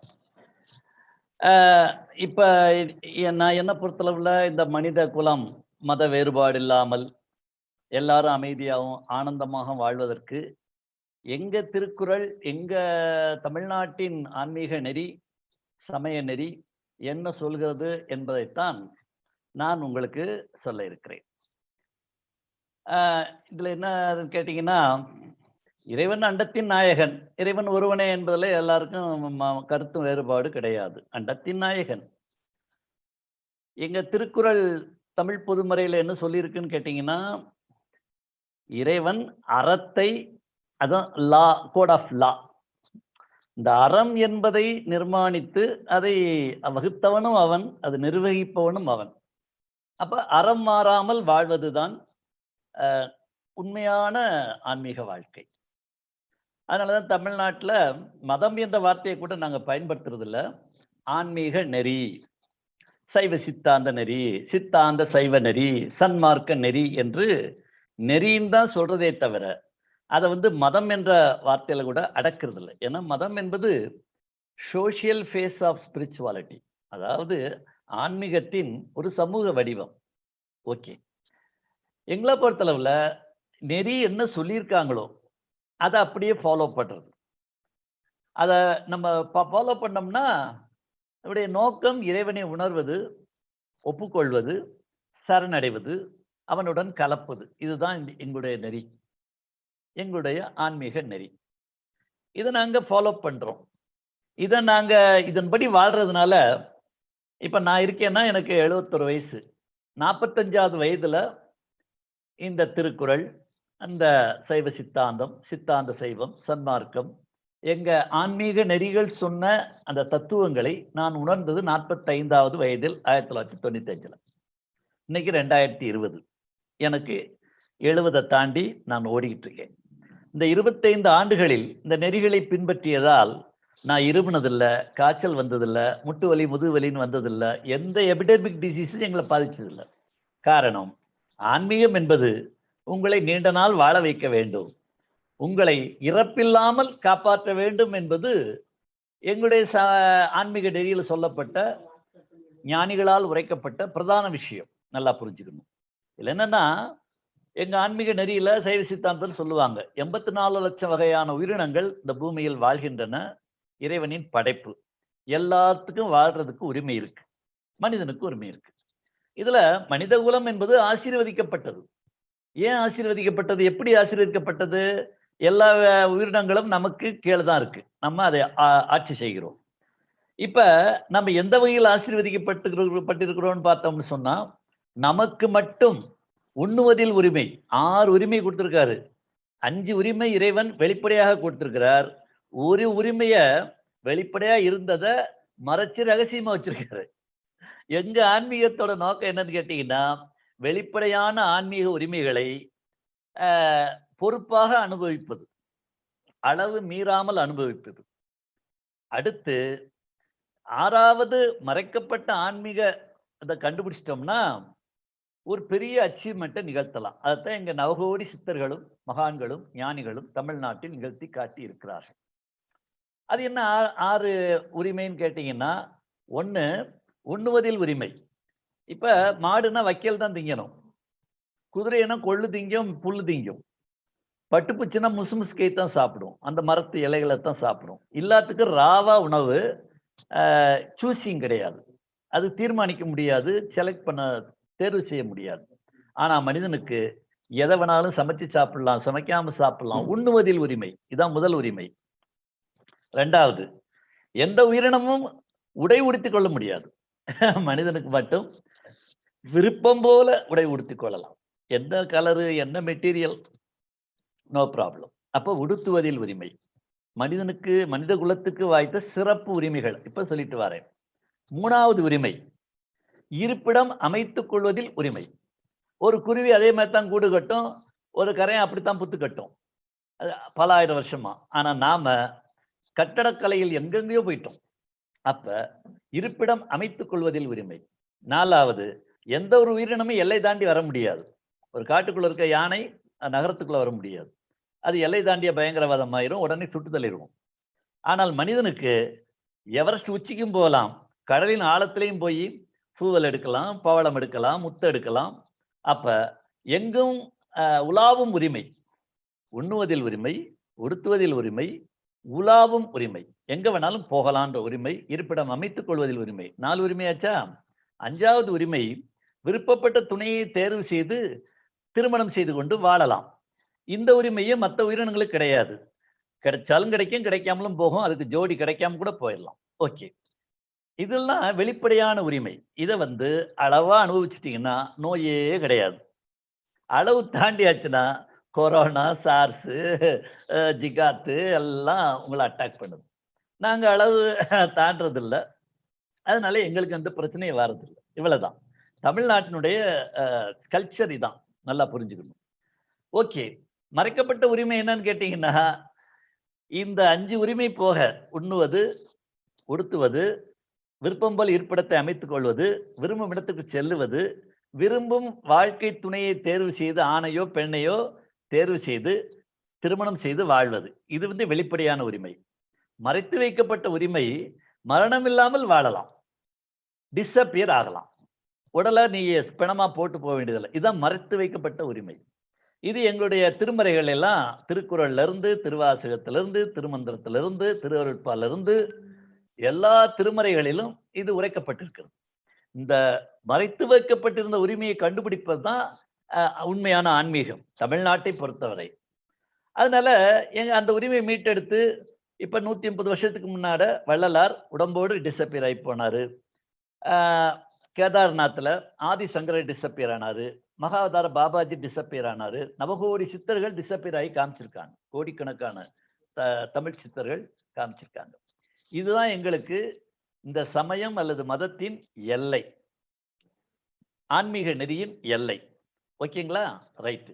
இப்போ என்ன பிரச்சனைன்னு கேட்டீங்கன்னா, இறைவன், நாம் வணங்கும் இறைவன் சத்தியமயமானவன்.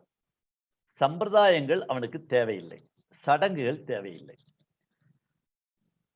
God the Almighty is the embodiment of reality, not formality. இப்போ பிரச்சனை என்னன்னா, ரியாலிட்டிக்கும் ஃபார்மாலிட்டிக்கும் நடக்கிற சண்டை, சத்தியத்துக்கும் சம்பிரதாயத்துக்கும் நடக்கிற சண்டை தான் இந்த நோய்களுக்கு காரணம், மனித குலம் சீரழிவதற்கு காரணம். நல்லா புரிஞ்சுக்கணும். Nature versus culture. நேச்சர் என்றால் இயற்கை.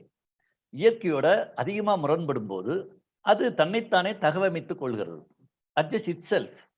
சரிங்களா? அப்போ என்ன ஆகுதுன்னு கேட்டிங்கன்னா, நேச்சர் என்பது காடு, கல்ச்சர் என்பது அக்ரிகல்ச்சர். தோட்டம்னு சொன்னால் கார்டன், பண்ணைன்னு சொன்னால் ஃபார்ம், வயல்னு சொன்னால் ஃபீல்டு. இது காட்டை அழித்து நாம் உருவாக்கிய கல்ச்சர். இது ஓவராக முரண்படக்கூடாது. அதிகமாக முரண்பட்டு கல்ச்சர் முரண்பட்டுச்சுன்னா நமக்கு இயற்கை தன்னைத்தானே சரி செய்யுது. இப்போ தென்கிழக்கு ஆசிய நாட்டில் ஒரு பெரிய வல்லரசு நாடு உலகத்திலே பெரிய அணையை கட்டினாங்க. கட்டும்போது எல்லாம் சொன்னாங்க, இந்த இடத்துல அது தாங்காது, மண் சரிவு ஏற்படும், பூமி எதிர்வு ஏற்படும், இவ்வளவு பெரிய அணையை நம்ம கட்டக்கூடாது, 600 அடி உயரத்துக்கு தண்ணி நிரம்புற அளவுக்கு அணையை கட்டக்கூடாதுன்னா சொன்னாங்க.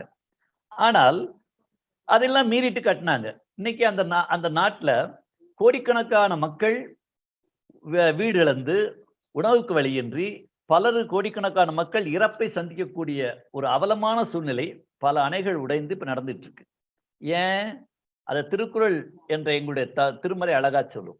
எப்பெல்லாம் நீ அளவை மீறையோ அப்பெல்லாம் உனக்கு ஆபத்து காத்திருக்கிறது என்று சொல்லுவார். ஒரு அரசாட்சி என்பது இயற்கையை மீறாத அரசாட்சியா இருக்கணும்னு சொல்லுவார். இயல்புலி கோலோச்சும் மன்னவன் நாட்ட, இயற்கையை மீறாமல் அரசாட்சி செய்யும் ஒருவனுடைய நாட்டில் பெயலும் விளையிலும் தொக்கு. அப்படின்னா மழை நல்லா பெய்யும், அபண்டன்ஸா விளையும், உணவு பற்றாக்குறை, பஞ்சம், பசி, பட்டினி, நோய் இருக்காது என்பது திருவள்ளுவர் பிறந்தனுடைய திருக்குறள் வாக்கு. அதே மாதிரி சொல்லுவாரு, அளவறிந்தார் நெஞ்சத்து அறம் போல. அறம் என்பது இறைவனுடைய கோட் ஆஃப் லா, அவன் வச்சிருக்க சட்டம், ஒரு சிஸ்டம். அந்த சிஸ்டத்தை நம்ம மீற முடியாது, வெச்சு. அப்ப அந்த வெச்சு மீறாம எப்ப நடக்கிறேன்னா அளவு தாண்டும் போது நடக்கிறோம். அளவறிந்தார் நெஞ்சத்து அறம் போல நிற்கும், களவறிந்தார் நெஞ்சில் கரவு என்று சொல்லுவார். அளவு அறிஞ்சிட்டேன்னா உனக்கு நடந்துட்டேன்னா ஆபத்து கிடையாது. அளவல்ல செய்தாங்கி வீவர், அளவை தாண்டும் போதே உனக்கு ஆபத்து ஆரம்பிச்சிரும் என்று இந்த இயற்கையோடு எப்படி இயைந்து வாழ வேண்டும் என்பதை பற்றி தமிழ் திருமுறையாகிய திருக்குறள்ல மிக தெளிவாக சொல்லியிருப்பார். அப்ப சத்தியம் சம்பிரதாயம் இரண்டு கடையில் இருக்க முரண்பாடு, ரியாலிட்டி ஃபார்மாலிட்டியில் இருக்கக்கூடிய பிரச்சனை, நேச்சர் கல்ச்சருக்கு இருக்கக்கூடிய முரண்பாடு. இதுல தான் உங்களுக்கு நோய்களா இருந்தாலும் சரி, இயற்கை பேரழிவா இருந்தாலும் சரி, நேச்சுரல் கலாமிட்டிஸ் எல்லாமே உங்களுக்கு இதில் தான் வருது. அதனால நாம அதை நம்ம சரியா வச்சுக்கணும். அதனால தான் ஐயா சொன்ன, நாங்கள் அந்த நேச்சரை மீறி நடக்கிறது இல்லை. அதனால என்னன்னு கேட்டிங்கன்னா, இன்னைக்கு 70 வயசு ஆனாலும் எங்களுக்கு எந்த நோயும் எங்கள் உடம்புல எந்த நோயும் நீங்கள் நிரூபிக்க முடியாது. இன்னைக்கும் என் கார் நானே எடுத்து செல்ஃப் டிரைவிங் தான், 7 மணி நேரம் நான் ஸ்டாப்பாக ஓட்டுவேன். 500 கிலோமீட்டர் நிறுத்தாமல் ஓட்ட முடியும். அந்த வைட்டாலிட்டி எப்படி வருது? அது இயற்கையை மீறாமல் வாழ்வதால் வருகிறது. சரி, இப்போ இதில் மதம் சார்ந்த கோட்பாட்டை மட்டும் சரி பண்ணா போதுமானா? கிடையாது. மதம் எதை சார்ந்திருக்கு தெரியுமா? அரசியலை சார்ந்திருக்கிறது. எல்லா நாடும் ஒரு நடத்தும் அரசியல் ஒரு மதத்தை சார்ந்த அரசியல் தான். அது மட்டுமல்ல, இனத்தை சார்ந்திருக்கிறது. ஒரு இனம் ஒரு மதத்தை வச்சிருக்கு, இன்னொரு இனம் வேறு மதத்தை வச்சிருக்கு. இப்ப நாங்க தமிழ் இனம் சைவ சித்தாந்தம், சித்தாந்த சைவம், சன்மார்க்கத்தை வச்சிருக்கோம். யூத இனம் அவங்க ஒரு மதத்தை வச்சிருக்காங்க, அரபு தேசத்தவர்கள் வேறொரு மதத்தை வச்சிருக்காங்க. அப்ப இனம் சார்ந்த கோட்பாட்டிலையும் பிரச்சனை வரும். மதம் சார்ந்த கோட்பாடு மட்டும் பிரச்சனை, மக்களுக்கு இம்சை செய்யறது இல்லை. அரசியல் கோட்பாடு சார்ந்த பிரச்சனை. இப்போ ஒரு நாடு கம்யூனிசத்தை பின்பற்றுது, அங்க மதவாதிகளை துன்புறுத்துது. ஏன்? அரசியல் சார்ந்த கோட்பாடு மக்களை சீரழிக்கிறது, சமாதானத்தை அளிக்கிறது. ஒரு இடத்துல இனம் சார்ந்த பிரச்சனை வருது, அதுக்கு ஸ்கின்னோட கலரை வச்சு வருது. அதை சார்ந்த கோட்பாடு வரும்போது அதை வச்சு மக்களுக்கு தீமைகள் நடக்குது, துன்பம் நடக்குது. அப்ப அரசியல் சார்ந்த கோட்பாட்டிலையும் நீங்கள் எல்லை மீறக்கூடாது, இனம் சார்ந்த கோட்பாட்டிலையும் நீங்க எல்லை மீறக்கூடாது, மதம் சார்ந்த கோட்பாட்டிலையும் எல்லை மீறக்கூடாது. இது மாதிரி பல கோட்பாடுகள் ஒன்று சேர்ந்துதான் இந்த நோய்களை உண்டாக்குகிறது, மனிதர்களின் அமைதியை சீரழிக்கிறது, மக்களை சரிசமமாக சமாதானமாக இன்பமாக வாழ விடாமல் தடுக்கிறது. அதனால இது எல்லாத்தையும் உணர்ந்து நடந்துக்கணும். இப்ப என்ன பிரச்சனைன்னு கேட்டீங்கன்னா, இந்த நேச்சர், செயற்கை அறிவு இயற்கை அறிவு ஆகிய நேச்சரை தாண்டிருச்சு. இப்ப உணவுல இப்போ ஒரு பிராய்லர் கோழி, இது செயற்கை அறிவு, ஹைபிரிட். சரி, பிராய்லர் கோழிய அந்த குறிப்பிட்ட சூழ்நிலையில வச்சிருக்காட்டி, ஏன்னா இம்யூனிட்டி கிடையாது. இப்போ கொரோனா எப்படி வந்துச்சு? இம்யூனிட்டி இல்லாதனால வந்துச்சு. அப்ப ஒரு பிராய்லர் கோழிக்கு இம்யூனிட்டி கிடையாது, அதை தின்னா நமக்கு இம்யூனிட்டி கிடையாது. ஹைபிரிடு தாவரங்களை நம்ம உணவா உண்ணோம்னா அதுக்கு இம்யூனிட்டி கிடையாது, சாப்பிட்ட நமக்கு இம்யூனிட்டி கிடையாது. இம்யூனிட்டி இல்லாதனால எந்த நோயினாலும், இதான் அடிப்படை பிரச்சனை, எந்த நோயினாலும் உங்களை அட்டாக் பண்ணும். இன்னைக்கு கொரோனாவா இருக்கலாம், நாளைக்கு வேற ஒன்றா இருக்கலாம். அதனால உணவு முறையில் இயற்கையை பின்பற்ற வேண்டும், வேளாண்மை முறையில் இயற்கையை பின்பற்ற வேண்டும். இந்த ஹைபிரிட் எல்லாம் முடிச்சிடணும், இயற்கையை பின்பற்றணும். வேளாண்மையில் இயற்கையை பின்பற்றணும், உணவு முறையில் இயற்கையை பின்பற்றணும், மருத்துவத்திலையும் அதே மாதிரி இயற்கையை பின்பற்றணும். நல்லா புரிஞ்சுக்கணும். நாங்க இந்த செயற்கை மருத்துவத்தை தொடவே மாட்டோம். அலோபதி என்ற செயற்கை மருத்துவத்தை வி நெவர் டச். இது வரைக்கும் 45 வயசுக்கு பிறகு இன்னைக்கு 71 வயசு ரன்னிங், இது வரைக்கும் எந்த மருந்து மாத்திரை ஊசியை தொட்டதே கிடையாது, நோயும் கிடையாது. காரணம் என்ன? மனிதன் பசிச்சா இயற்கையான உணவு உண்டு, உயிருள்ள உணவு உண்டு தான் வாழணும். ஒரு தாவரமா இருக்கலாம், ஒரு விலங்கா இருக்கலாம், மாமிசமா இருக்கலாம். இயற்கையான பொருளை சாப்பிட்டா தான் வாழ முடியும். பிளாஸ்டிக் சாப்பிட்டு வாழ முடியாது, மண்ணை தின்னு வாழ முடியாது, மரக்கட்டை தின்னு வாழ முடியாது. உயிருள்ள உணவா இருக்கணும். அதே மாதிரி உங்களுக்கு நோய் வந்தா உயிருள்ள பொருள்களிலிருந்து தயாரிக்கப்பட்ட மருந்து தான் சாப்பிடணும். கெமிக்கல் பவுடரை கலந்து கேப்சூலு மாத்திரைன்னு கொடுத்து உங்களை வாழ வைக்கிறதுல இயலாது.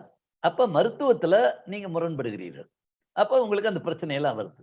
இம்யூனிட்டி, ஆன்டிபயோட்டிக்ஸ்னா என்ன? பயோன்னா உயிர்த்தன்மை, ஆன்டிபயோனா உயிர்த்தன்மையை கொள்வது. உயிர்த்தன்மையை கொண்டுட்டு இம்யூனிட்டி இல்லைன்னா இம்யூனிட்டி எங்கிருந்து வரும்? இதான் பிரச்சனை. இப்ப நாங்க அதெல்லாம் கரெக்டா ஃபாலோ பண்றோம்.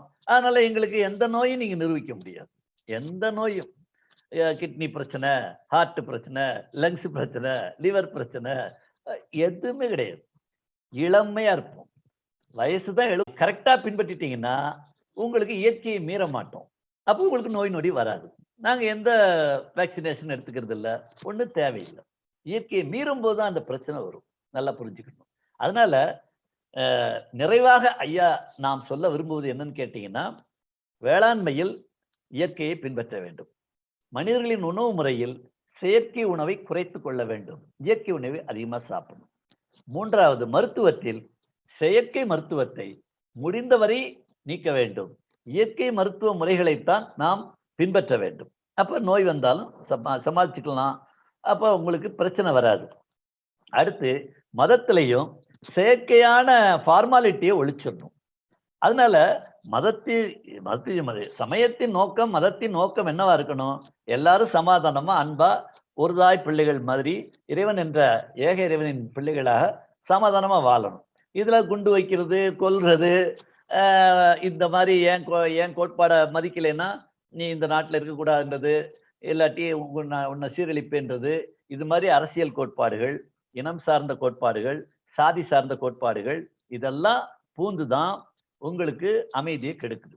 அதனால இந்த கோட்பாடுகள்லாம் நீக்கிட்டு சத்தியத்தின் வழியே வாழ்ந்து சம்பிரதாயத்தை அளவோடு வைத்து கொண்டால், அதாவது ரியாலிட்டியில வாழணும், இந்த ஃபார்மாலிட்டியை குறைச்சிக்கிட்டோம்னா எல்லாரும் அன்பாகவும் சமாதானமும் அருமையாகவும் வாழலாம். இதுதான் என்னுடைய அன்பான கருத்து. நன்றி. மிக்க நன்றி ஐயா, அருமையாக நீங்க சொன்னீங்க. Okay, thank you once again on behalf of Sphere India and all the partners for sharing it. Okay, so he was able to really explain about the realities and formalities. Many times people follow the formalities and they reach out to a indefinite place. And he also explained that how we need to be stewards of the resources and the responsibility that is given to thee, not to abuse the nature and other responsibilities that is given. Okay. So thank you once again, and we are actually running short of time. Now I would like to hand it over to the next faith leader. I would like to invite now Reverend Benjamin Inbaraj from Christian Faith, and he will be speaking on the counseling and support that is required for the people who are affected. So over to Reverend Benjamin Inbaraj. Thank you, Mr. Allen. Am I audible? Yes, sir. Yes, sir. You are audible. You can. Yeah. Thank you very much. I'm also conscious of the fact that we only have 3 minutes more to wind up our meeting. And I appreciate the effort of the Spear India for bringing faith leaders onto your one platform. And I greet all the faith leaders on this Zoom platform on behalf of the Church of South India. During the early days of pandemic, I was happy to note how in villages, the Christian churches were able to share the humanitarian support that was given to them across religious barriers. What was given to the Christians from the church was shared with non-Christians in the villages. COVID-19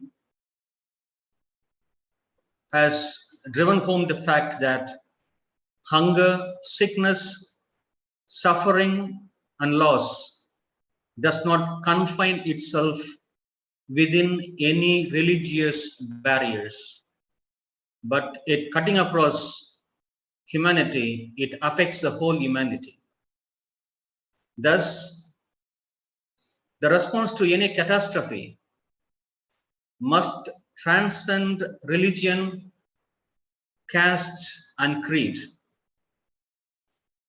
The counseling and support mechanism too must transcend the religious barriers. The significance of this endeavor of Tamil Nadu Interfaith Humanitarian Alliance gains very much in this context. More than ever, it is now. We are in an emergency situation to create interfaith humanitarian and faith resources for counseling and for support. We are all aware of how our nation is being torn apart by the communal differences and violence. The urgent call of this hour is to create and to sustain interfaith humanitarian resources.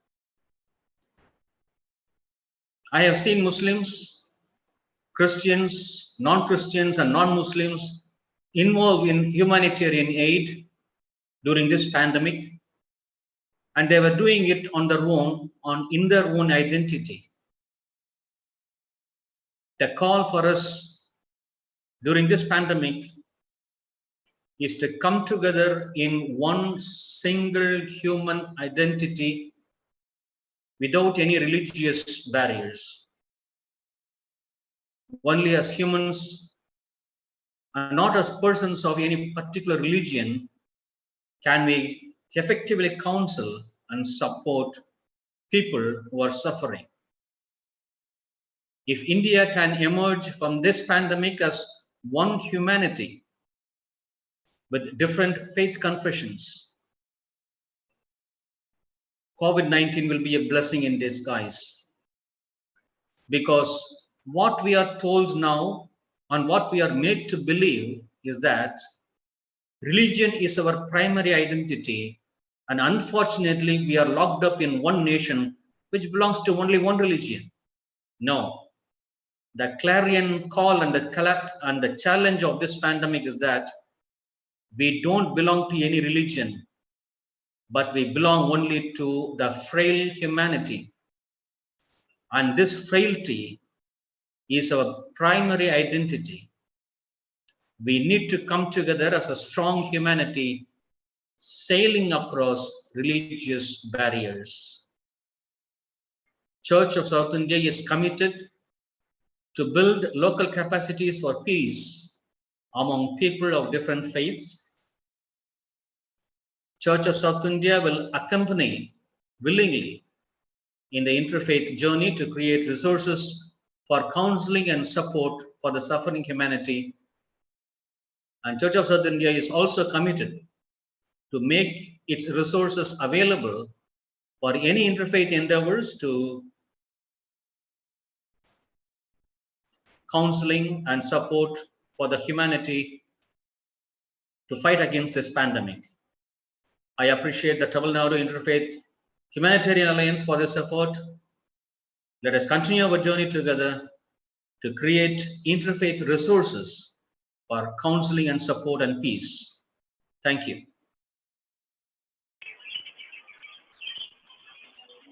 Okay. Thank you, Reverend Benjamin Inbaraj from the Church of South India from Christian Faith for sharing it in a very short time. And we can even give another 2 or 3 more minutes, and if you would like to share some pressing thoughts on this thing, you can, sir.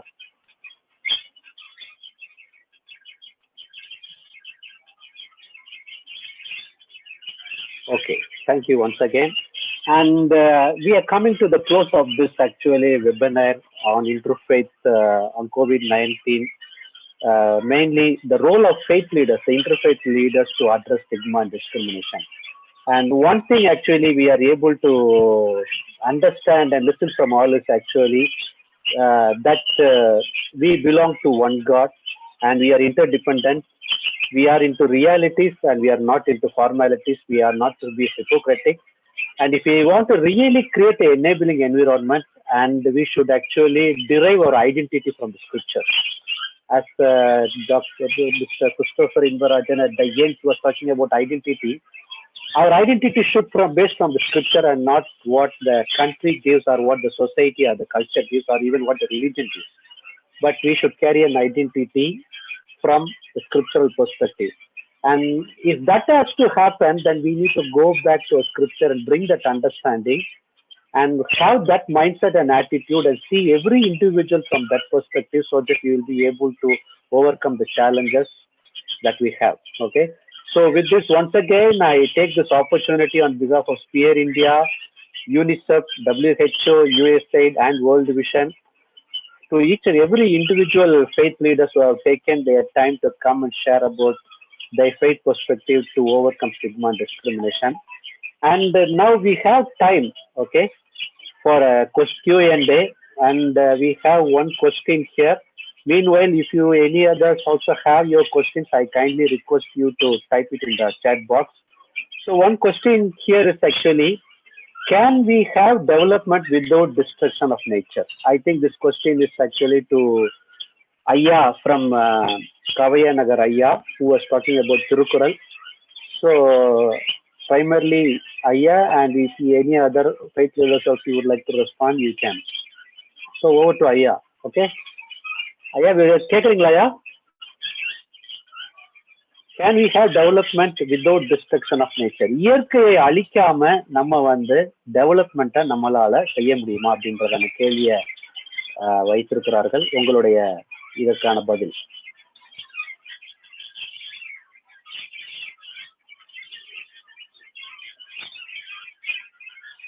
ராமக்கநகர் சுப்புராப்தர் ஐயா இருக்கீங்களா ஐயா?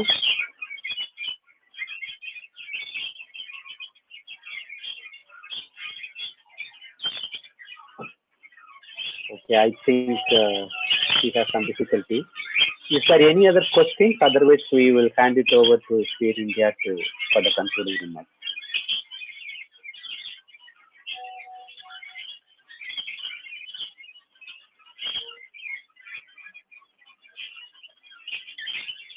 Okay, I think there is no response from his side. Is there any other faith leaders who would you like to respond to this question? Can I make a point there? Yes, sir. I am Swami Mahamedananda. Yes. I think if the development is not in terms of greed, it should not adversely affect nature. Whenever the development is to fulfill the greed of man, it will affect nature. So it is not that development is against nature. If it is greedy, it may be a small group of people, it may be a country like how China is now working it out, the hegemony, or it can be a community, it can be a faith. Whenever someone thinks, I will dominate others, or I am superior to others, or I want to have more, possess more, enjoy more, any development which is towards this end is going to harm nature, because essentially that is unethical, and something which is unethical is what we call adharma. So there cannot be you cannot envision this idea that development is against dharma, development is against nature. Development which is selfish and not based on truth will affect nature. Otherwise, it is welcome. Okay. Thank you, Swamiji, for your answer. Okay. I hope that answer was very clear to every individual as well as people who raised this question. And as there are no other questions, actually, now I hand over to Sphere India for the conclusion.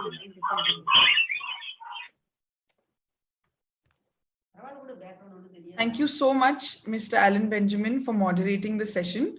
And a very heartfelt thank you and a lot of gratitude to the faith leaders who accepted our invite and gave their time, valuable time and contribution to our session today. I'm certain that you have definitely inspired many minds, and your messages will reach beyond the number of participants that we've seen today. Your messages will definitely reach a large audience and make a huge difference in this battle that that India is currently facing against COVID. And for the same, we will be launching a joint appeal, which you can see on your screens, which will have all our faith leaders who have spoken today as their signatories, which will be carrying forward their messages of peace and their messages of how we must stay strong and united as a front during COVID and eliminate discrimination and stigma from our society. So this will be launched today. Along with this, we will also be launching a press release in both English and Tamil, and you will be seeing these soon. As far as our participants are concerned, I would like to extend a very big thank you to all our participants for attending this session, for listening to these messages, and we hope that you will pass them on to your families and to your friends and anybody else that you have the power to influence. And big thank you for asking questions and for engaging during the session on the chat box. There was also a query regarding participation certificates. So you can access your participation certificate after 24 hours. It will be an e-certificate. You can refer to our website. It is on the screen, www.sphereindiacovid19academy.org. So I request you to do so after 24 hours because it takes some time for us to generate these certificates. And on this note, I would like to personally thank all our leaders who came on board. Thank you, Reverend Christopher Rajkumar. Thank you, Sister Beena from Brahma Kumaris. Thank you, Sheikh Abdul Salam Al Madani.